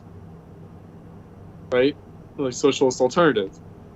Right? Like, you could make the point that IMT is just a fringe tail on the Labor Party. And in the United States, just a fringe tail on the Democrats, and so is Socialist Alternative. You could make that case. I would make that case, but I feel like it flattens a great deal, and so I don't think that it's particularly helpful. And by the way, you mentioned the IMT. Like, if you look at, like, they have YouTube videos on dialectical materialism, and they would make a lot of the same points that Cryptofash would make. Right. Well, and right, at a philosophical level, and for the working class, and so far they would make a kind of anti-left, if you will, Marxist case, I think. I think so as well, and they're obviously, and they would definitely say that they're anti-democrat, even though I still stand by that point about who they presuppose they should be reaching out to. But they seek to intersect the youth. And so, it's like we have to meet people where they are. And if they're like deep in the bowels of the Democratic Party, so be it. And I'm like, nah, not so much. Right. I mean, at least not for building socialism. Again, Platypus, like, I understand what I'm dealing with. In other words, we deal with students at liberal universities and colleges. And so, of course, we understand that we're dealing with people who are default Democrats and who are left in that bad way that Cryptofash says. That's true. But we're trying to, like, change that, right? Like, I was going to ask you who the audience is for Platypus, because I remember this one panelist, I forget her name, from your American Revolution series you had done, when she talks about how our audience used to be, and I think she basically says, like, New York Times, The Guardian, I don't know, and she's like, but, like, who's it now? And I don't know why we're talking, by talking about this, like, who are we assuming it is now? And I was like, well, I just wanted to hear it from the horse's mouth. Has your audience or your readership, who you have in mind, changed over time? And if it has, who was it? Who is it? I mean, I would hesitate to say that a significant change has taken place. But again, I'm older. I'm in my 50s now. And so basically, time passes for me in a different way. So, like, certainly the last 15 or 16 years that Platypus has existed is a long time. I do feel like I've been doing this for a long time, but it's a longer time for someone who was 20 when we started. Right? Yeah. So I was 36, now I'm 52. So someone who joined when they were 20 and who are now, like, 36, that's different. Right? It's going to seem like more significant time has passed for them than for me. So, I mean, I guess people are no longer quite the same as they were when we started out, at the beginning of the millennial left, now at the end of the millennial left, and with Zoomers, right? So the Zoomer left might be different, might be rejecting the millennial left, might be more like ironical about certain things and maybe even like flirting with the dark side, like, soft on Trump and this kind of thing, could very well be a different sensibility. Do people read articles, like news articles? Do they read like things like the New York Times and the New Yorker and that kind of stuff? I think that they probably still do.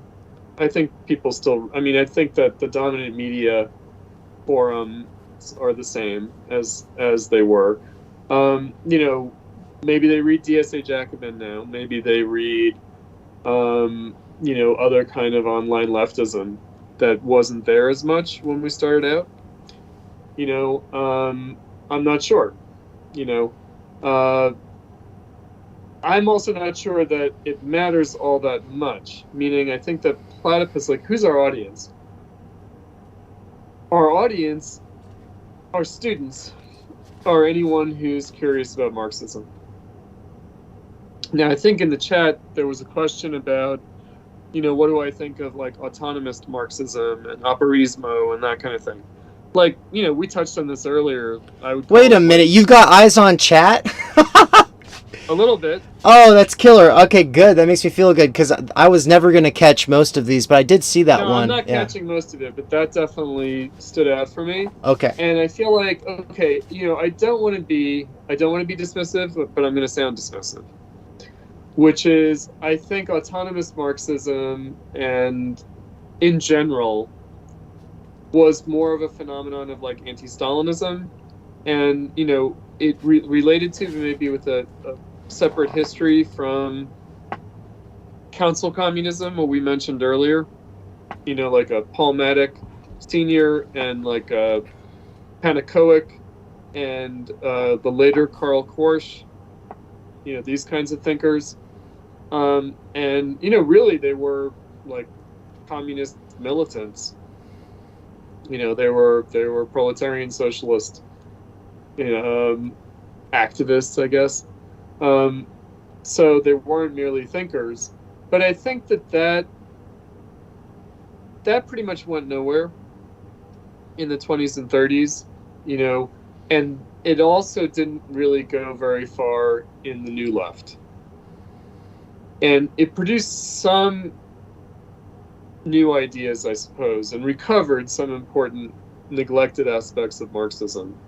But I think is colored too much, distorted too much by anti-Stalinism, which becomes anti-Lenin and really anti-Marxist. And again, I'm familiar with this from Adolf Reed and also Moishe Postone, very kind of anti-Marxist. Right, so like they are like Marxist, but against Marxism. So they're against like Stalinism and Trotskyism, and Maoism, right? But so all the general varieties of Marxism one encounters in the world, they're not sympathetic to, or they're hostile to, in favor of other, like whether it's Marx himself, like Moishe. Although, interestingly, Moishe doesn't really do very much with Marx's own politics. He says, that Marx himself was a traditional Marxist. Marx himself was an Engelsist politically, right? Not really a Marxist. Which I think is just, I don't think that's very useful.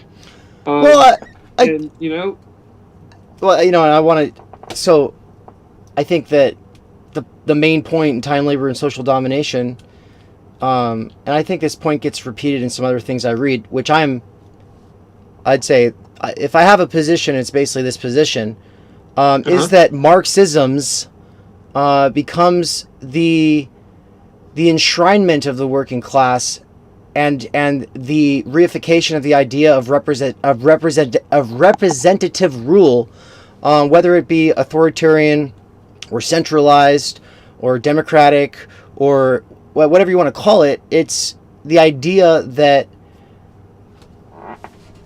the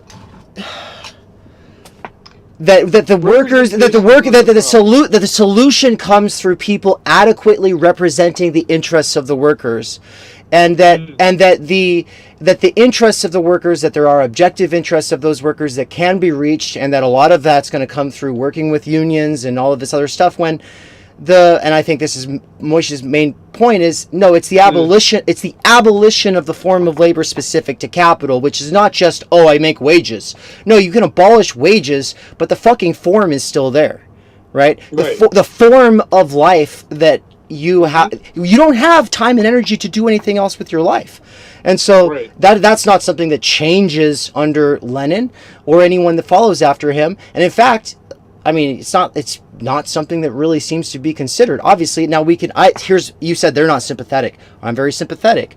In the sense that he's responding to a specific historical situation. He's very disillusioned about the socialism of his time, and they had all just betrayed the workers' cause by the war credits and whatnot.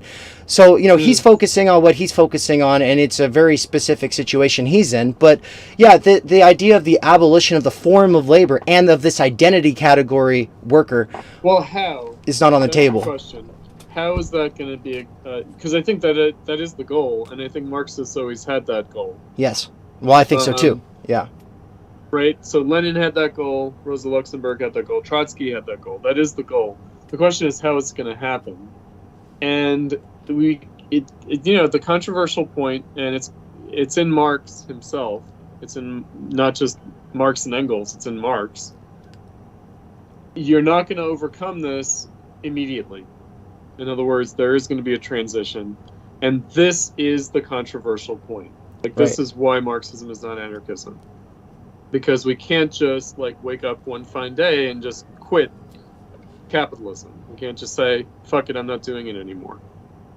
Right? No.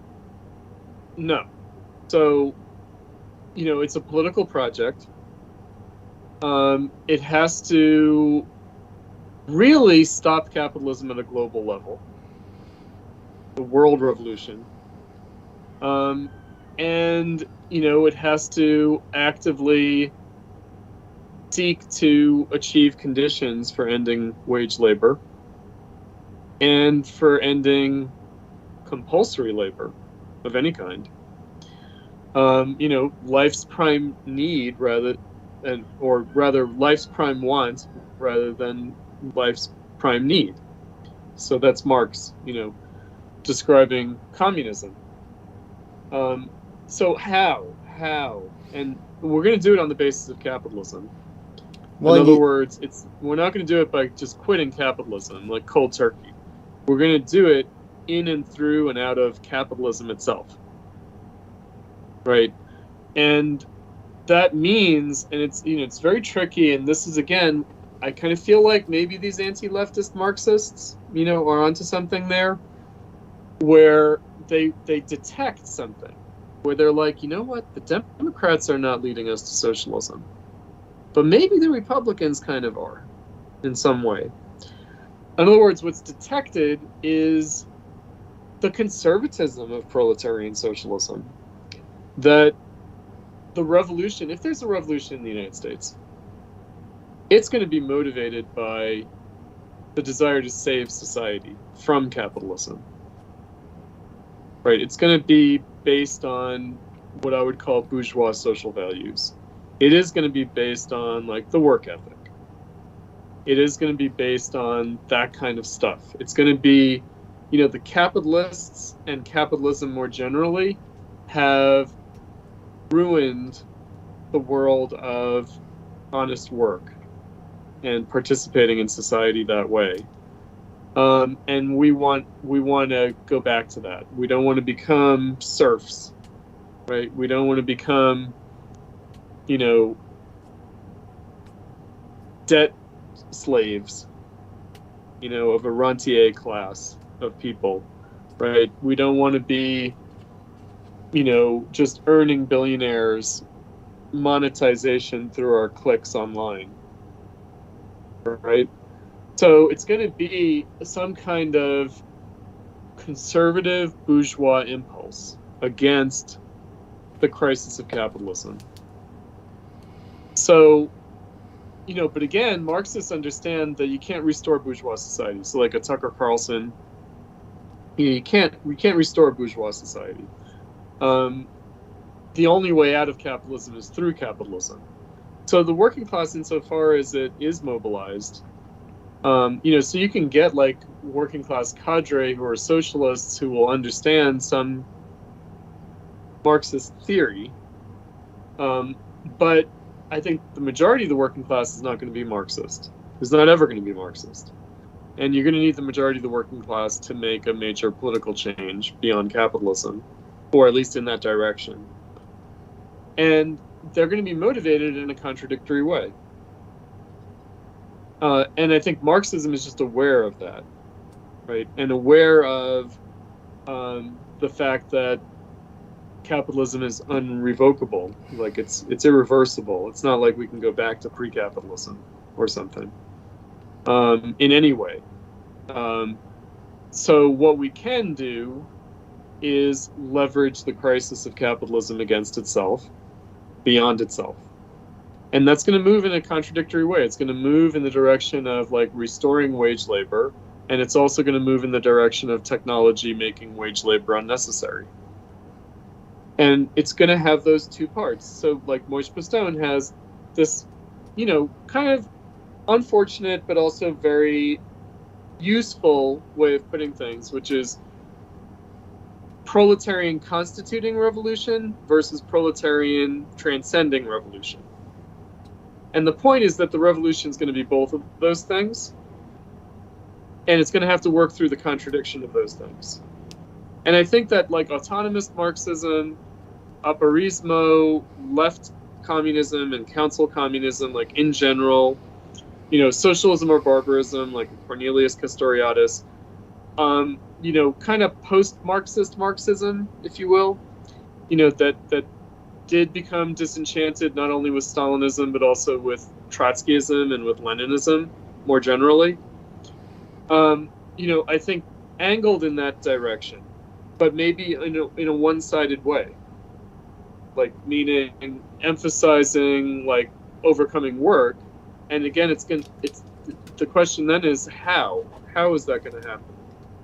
You need the working class to abolish work in the way that it exists now, right? You need the wage laborers to abolish wage labor. Yeah. Right? Like you can't, because, as you said earlier, like I guess you could have a technocratic management class abolish wage labor formally, but in substance it would still be there. Right. Right? And I guess that's like the kind of criticism of the Soviet Union as the domination of the working class, that it's not like in the usual form of commodity exchange or wage labor, but in substance it is the same thing. Right? Now, again, I think that the struggle for socialism has to take place at the level of like state power. It can't be like just local withdrawal from like, I don't know, commodification or something. It can't be like mutual aid networks. We've got to be aiming at state power, and we have to be aiming at the most powerful state power. And the most developed capitalist. Mm-hmm. Which is, obviously not the party system. I never got to say this yet, but just, the party system obfuscates that, for the most part, what's really running the show is the CIA. Oh, the deep state. Yeah. Oh, if you want to call it that, yeah. The administrative state. Yeah, the bureaucratic organs of anti-communism that have been built over the last, the permanent state. How many years? Yeah. Yeah, I would say, look, let's be clear about like people who are anti-socialist. People who are anti-socialist or anti-communist they don't think it's possible. They don't think socialism or communism are really possible. They think only a totalitarian nightmare is possible, which would just be a domination of like, management over the working class. So they don't think that like the emancipation of the working class through socialism, they don't think the Marxist vision is possible. So it's not that they're against it. They just don't think it's possible. If they thought it was possible, they would support it. Considering the fact that it's PMC lefties that give socialism its reputation today, yeah. I don't want to see any of these motherfuckers with power. None of them. No, I would not either. That's right. So, of course. And that's where if that's socialism, count me out. Absolutely. Yeah. Right.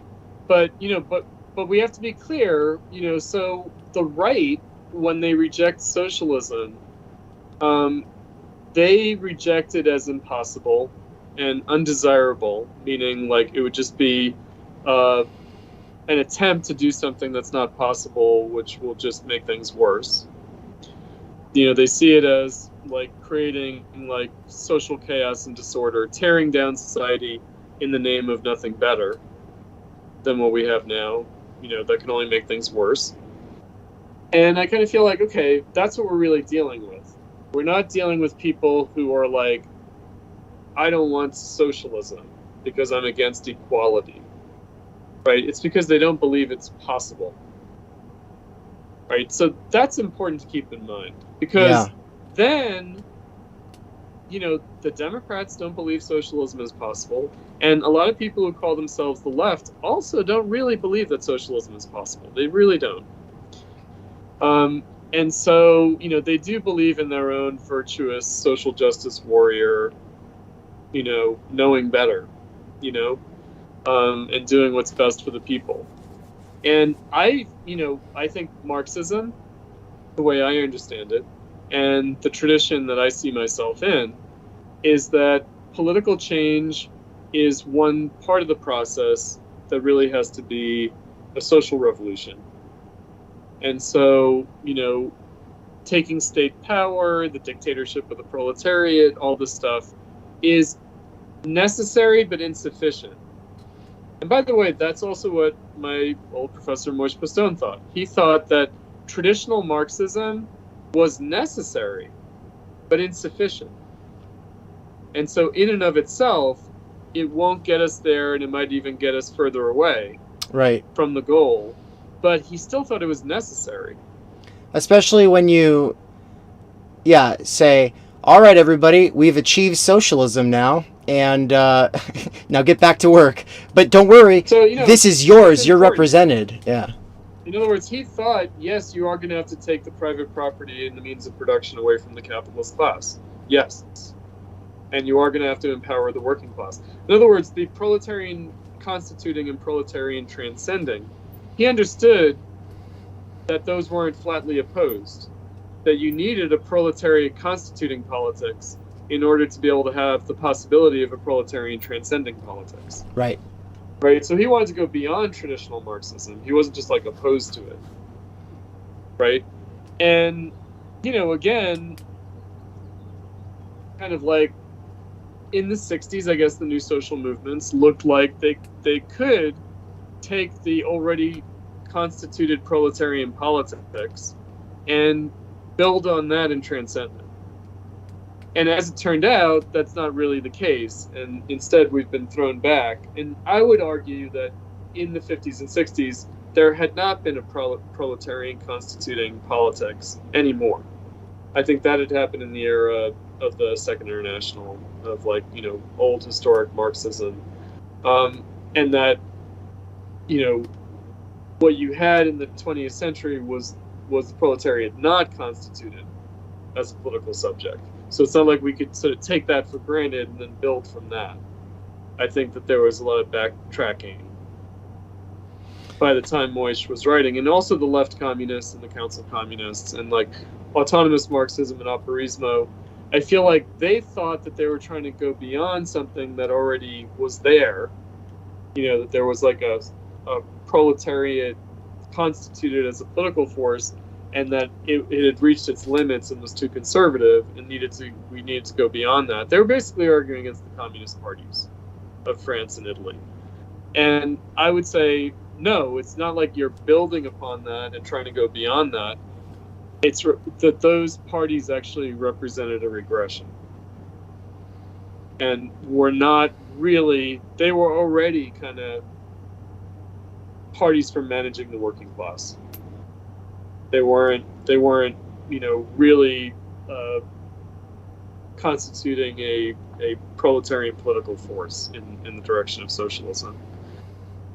They were really just props of capitalism.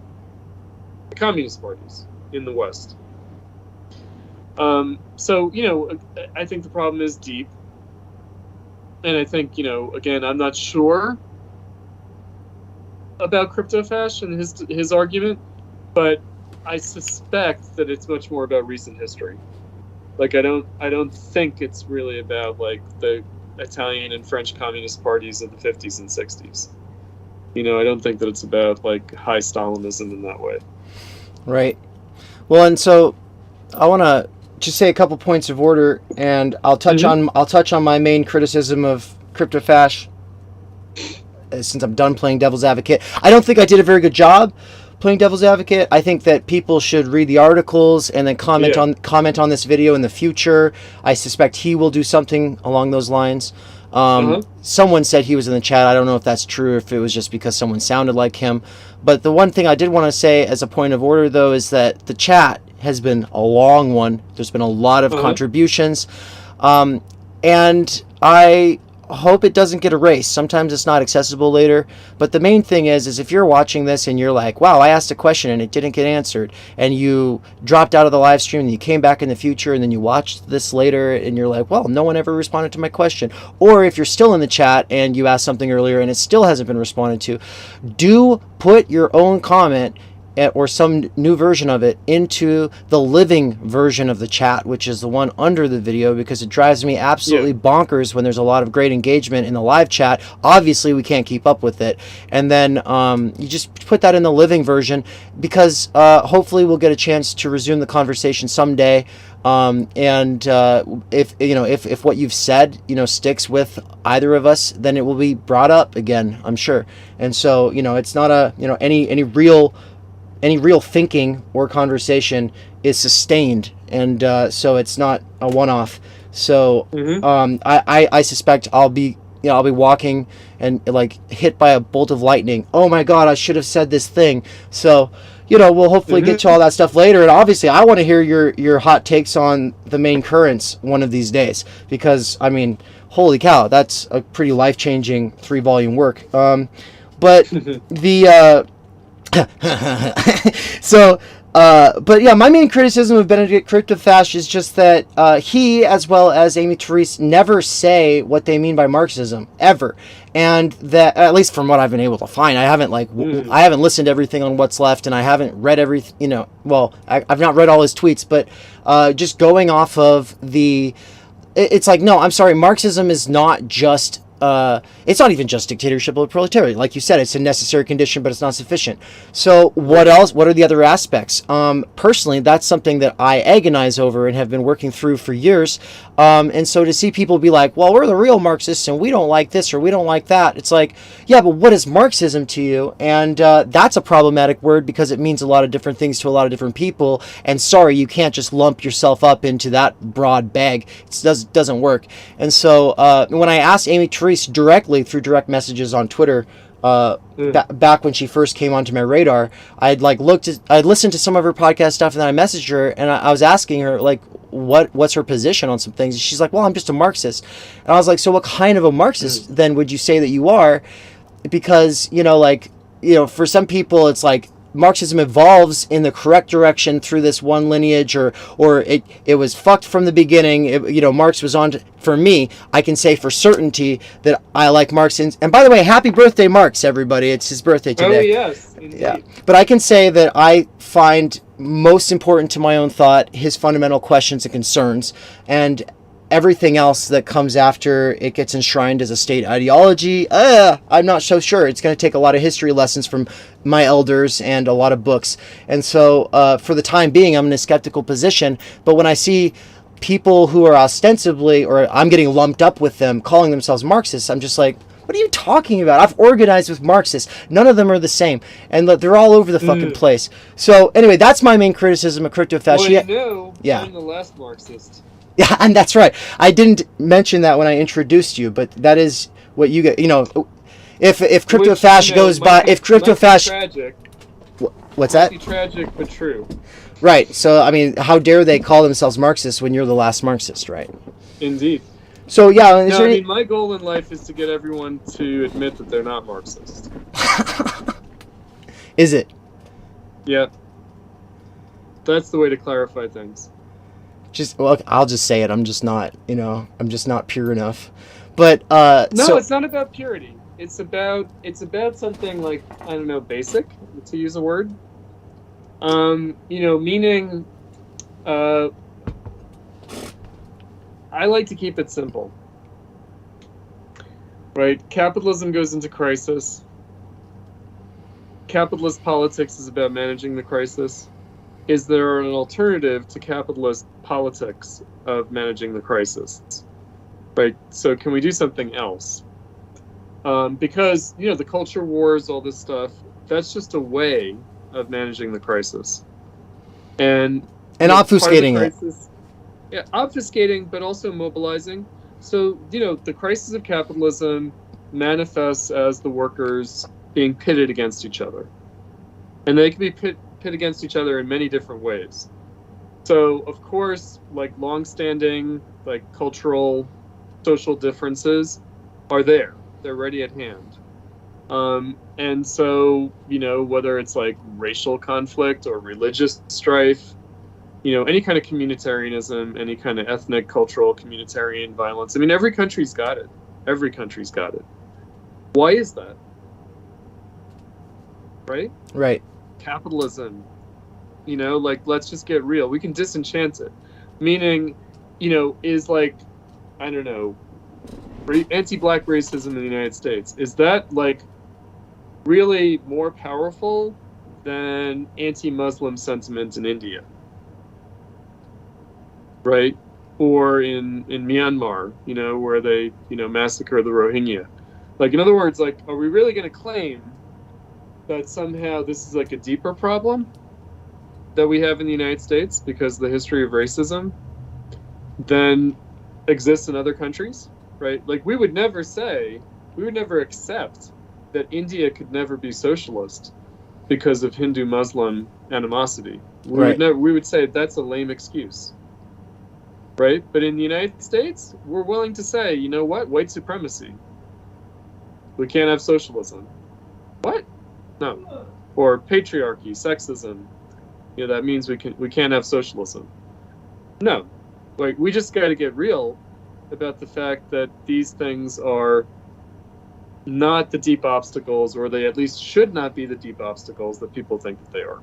And it's also like, we're not going to first, right? That's the other thing. It's like, first you have to solve Hindu-Muslim strife in India before they can struggle for socialism. No, it just doesn't work that way. Right?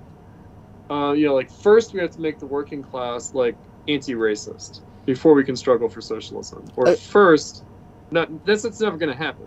A really good example right now is with Roe v. Wade.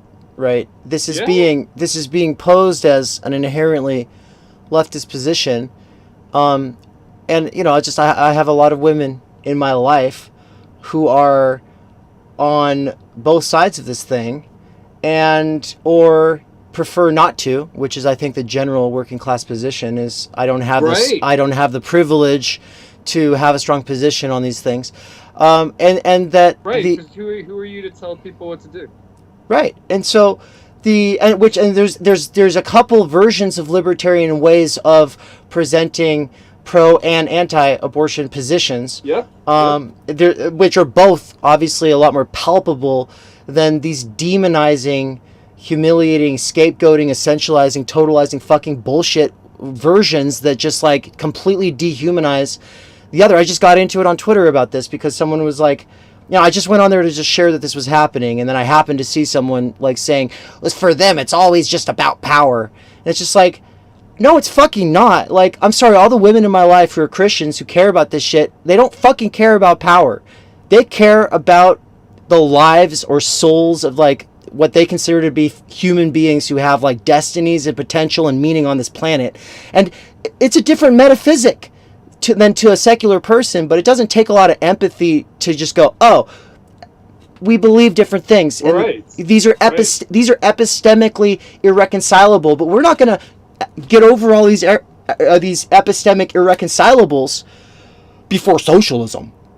That's fucking dumb. And so it just blows my mind that people are still thinking that that's where it's at, No, I mean, that's where we remain beholden to capitalist politics. But again, in a way that I think most of the working class is not. Like, in other words, I think they're much more equivocal on these things. And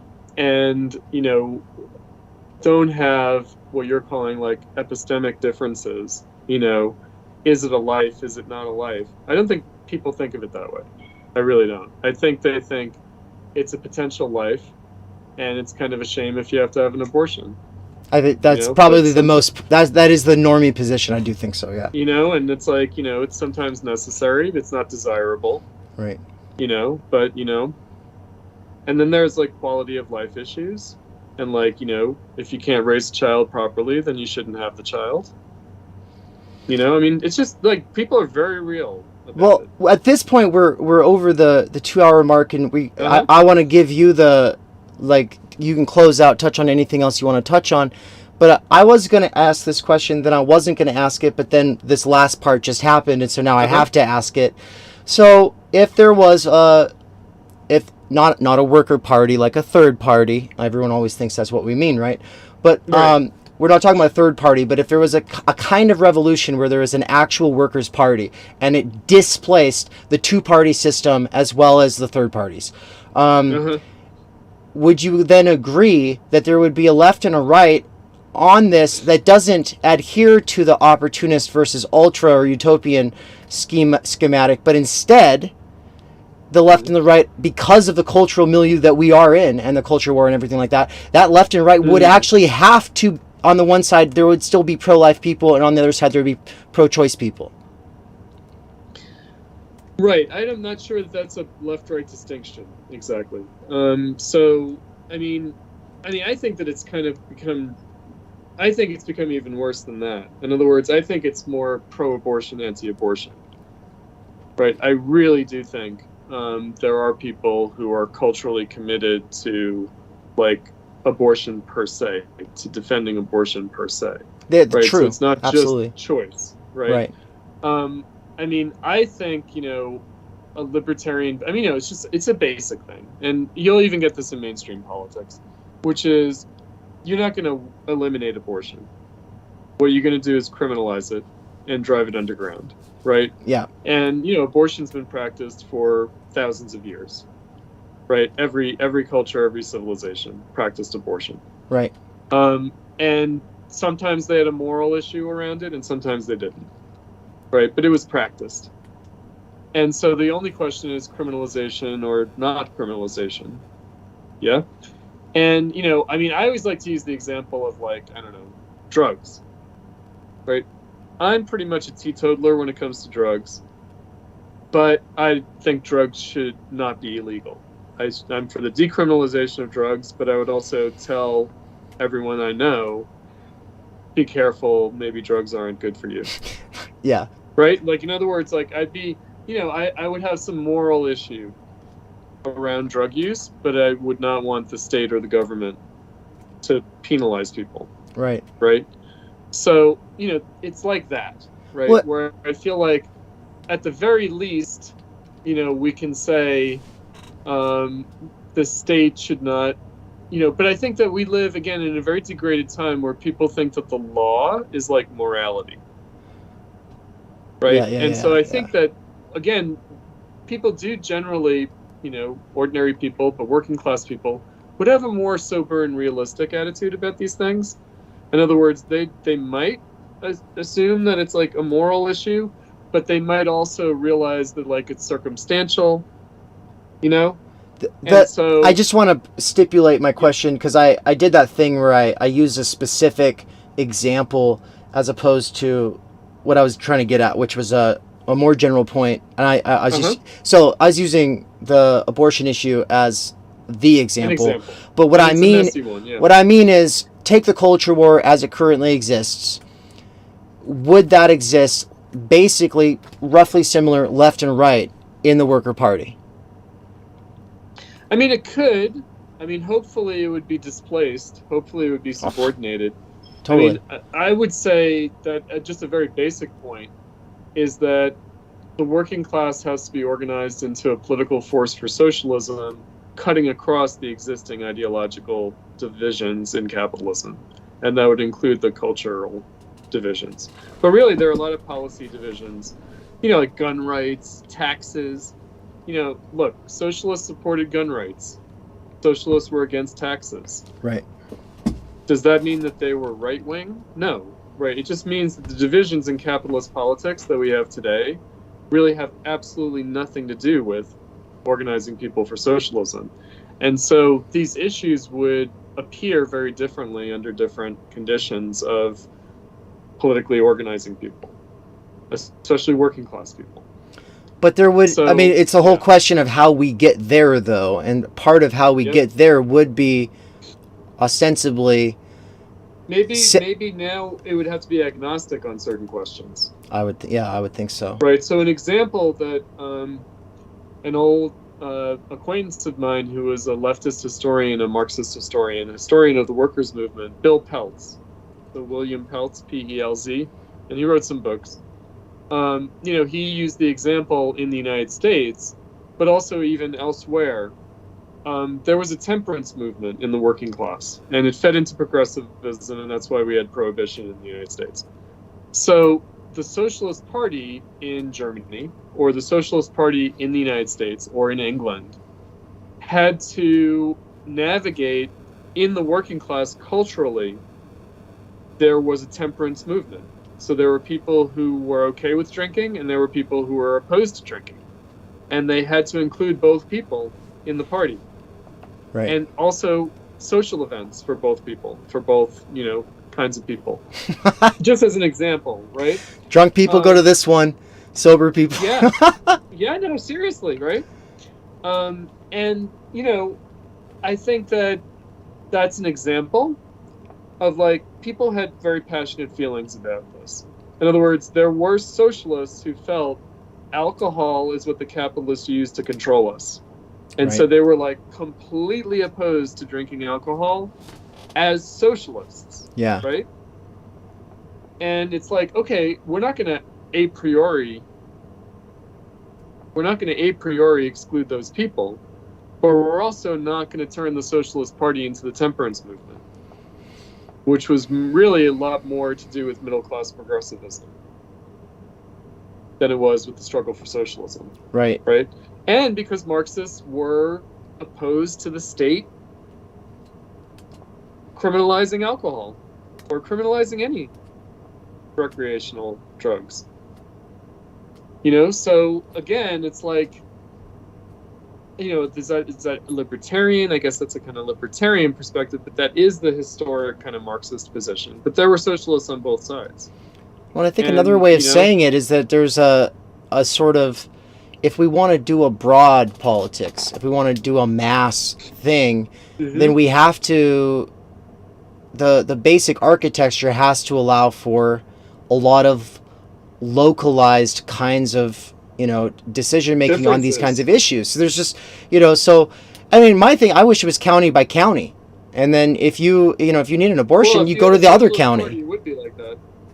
Right. Well, it should, not necessarily, right? You would hope so. County by county, I do think that a socialist position is decriminalization of abortion. But I also think that it should not be posed as a kind of simple endorsement of abortion.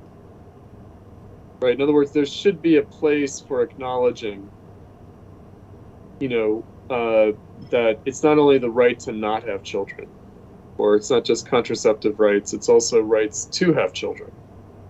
Right? It's what about that? And isn't it a shame, that you have to be rich to have children? Right. No, and that children is a hardship for working class people. Right. Isn't that a real crime, of capitalism? And, so yes, reproductive freedom, reproductive choice, sexual freedom, definitely. But in all of its aspects. Right. And there should be an acknowledgement of there being something sad about the wasted potential for human life. At some level. In other words, I don't think that can be the center of things. But I think, we kind of live in a nihilistic culture. capitalism breeds a certain kind of nihilism and all sorts of pessimism. You know, this idea that, I don't know, the environment means people shouldn't have kids. Right. You know, like AOC said that. And I feel like, you know, really, okay, so you want the workers to listen to that? Because, you know, it's fine if you want to tell rich people don't have kids because the environment can't take it. But are you going to tell working class people that they shouldn't have kids because the environment can't take it? No, that's not right. It worked for me until I wanted to have kids, is basically the way it works, you know. And I think that that's how people go, oh, well, you become conservative when you get older. But it's like, I don't think that makes you conservative, you know what I mean? I think it's just realistic. Oh, but then they'll say being realistic is conservative. Whatever, you know, this is right. But just don't agree. It's like, no, I'm sorry, but if we want socialism, then it's going to have to work. It's going to have to work for families. So, and people who want to have them. I mean, this is the reproduction of life. What's that? Isn't it for the future? Isn't socialism for the future? And, you know, is the future of the human race just going to be rich people's kids? I mean, really. You know? I mean, I just feel like, you know, like there's just no fucking way you're going to tell the working class don't have kids. Right? Socialists can't be in that position. Yeah. You know, capitalism already tells them don't have kids. Socialists can't, like, reinforce that, right? Right. They can't ideologically sanction that. That, no way. Like, that's just wrong. And, you know, it's the underdeveloped world, you know, like, what are you going to do? You can tell people in India or China or Latin America or Africa you can't have kids? They're fine with doing it to our own rural populations, just not to, you know, if it's in other parts of the world, you know, then that all of a sudden it's not okay. But it's like, you know, we're still talking about economically disadvantaged people who, you know, to some degree, there's obviously with Mormons and Catholics and stuff like that, a lot of ideology behind like having a lot of kids or whatever. But be fruitful and multiply. But being anti-having kids drives that having lots of kids thing in a lot of ways too, I think. So it does. You know, it's a part of the culture war, and you know, it's really awful that way. So anyway, yeah, I mean, I think that it needs to cut across these cultural divisions, and you know, those need to be downplayed rather than played up. I mean, it's obvious that capitalist politics demagogically exploits these issues to divide people. I mean, that's just obvious. And capitalism makes that possible by dividing the working class anyway. Right? And so these divisions that exist are just exploited by capitalist politics and have to be transcended by socialist politics. They do. And that doesn't mean, you know, okay, no differences. It just means let's downplay rather than exacerbate. Right. And then, you know, we'll figure it out. You know, like, let's deal with capitalism. You know, and I don't know. I mean, my basic attitude is that the working class is never going to be jacked up on ideology. It's never going to be anti-natalist and nihilistic in this way. The struggle for socialism is just not going to happen that way. It's just not. You know, it's going to be based on the basic morality of the society, which is bourgeois values. You know, respect for each other, cooperation, you know, don't get into your neighbor's business, you know, right. Mind your own business, you know, so the quintessential working class attitude, fuck off. Just leave me alone. Yeah, I'm off work, leave me alone. I'm not getting paid for this. Go away. I'm getting paid for this shit, right? Exactly. So, you know, I just think, again, we've gotten into this place, and it's the 60s, I think. You know, that's the beginning of the culture wars, and it's a capitalist game. That's what it is, and it has nothing to do with the struggle for socialism. And thankfully, it doesn't have much to do with the way most working class people are anyway. Right. All right. Well, Chris, thank you for joining us.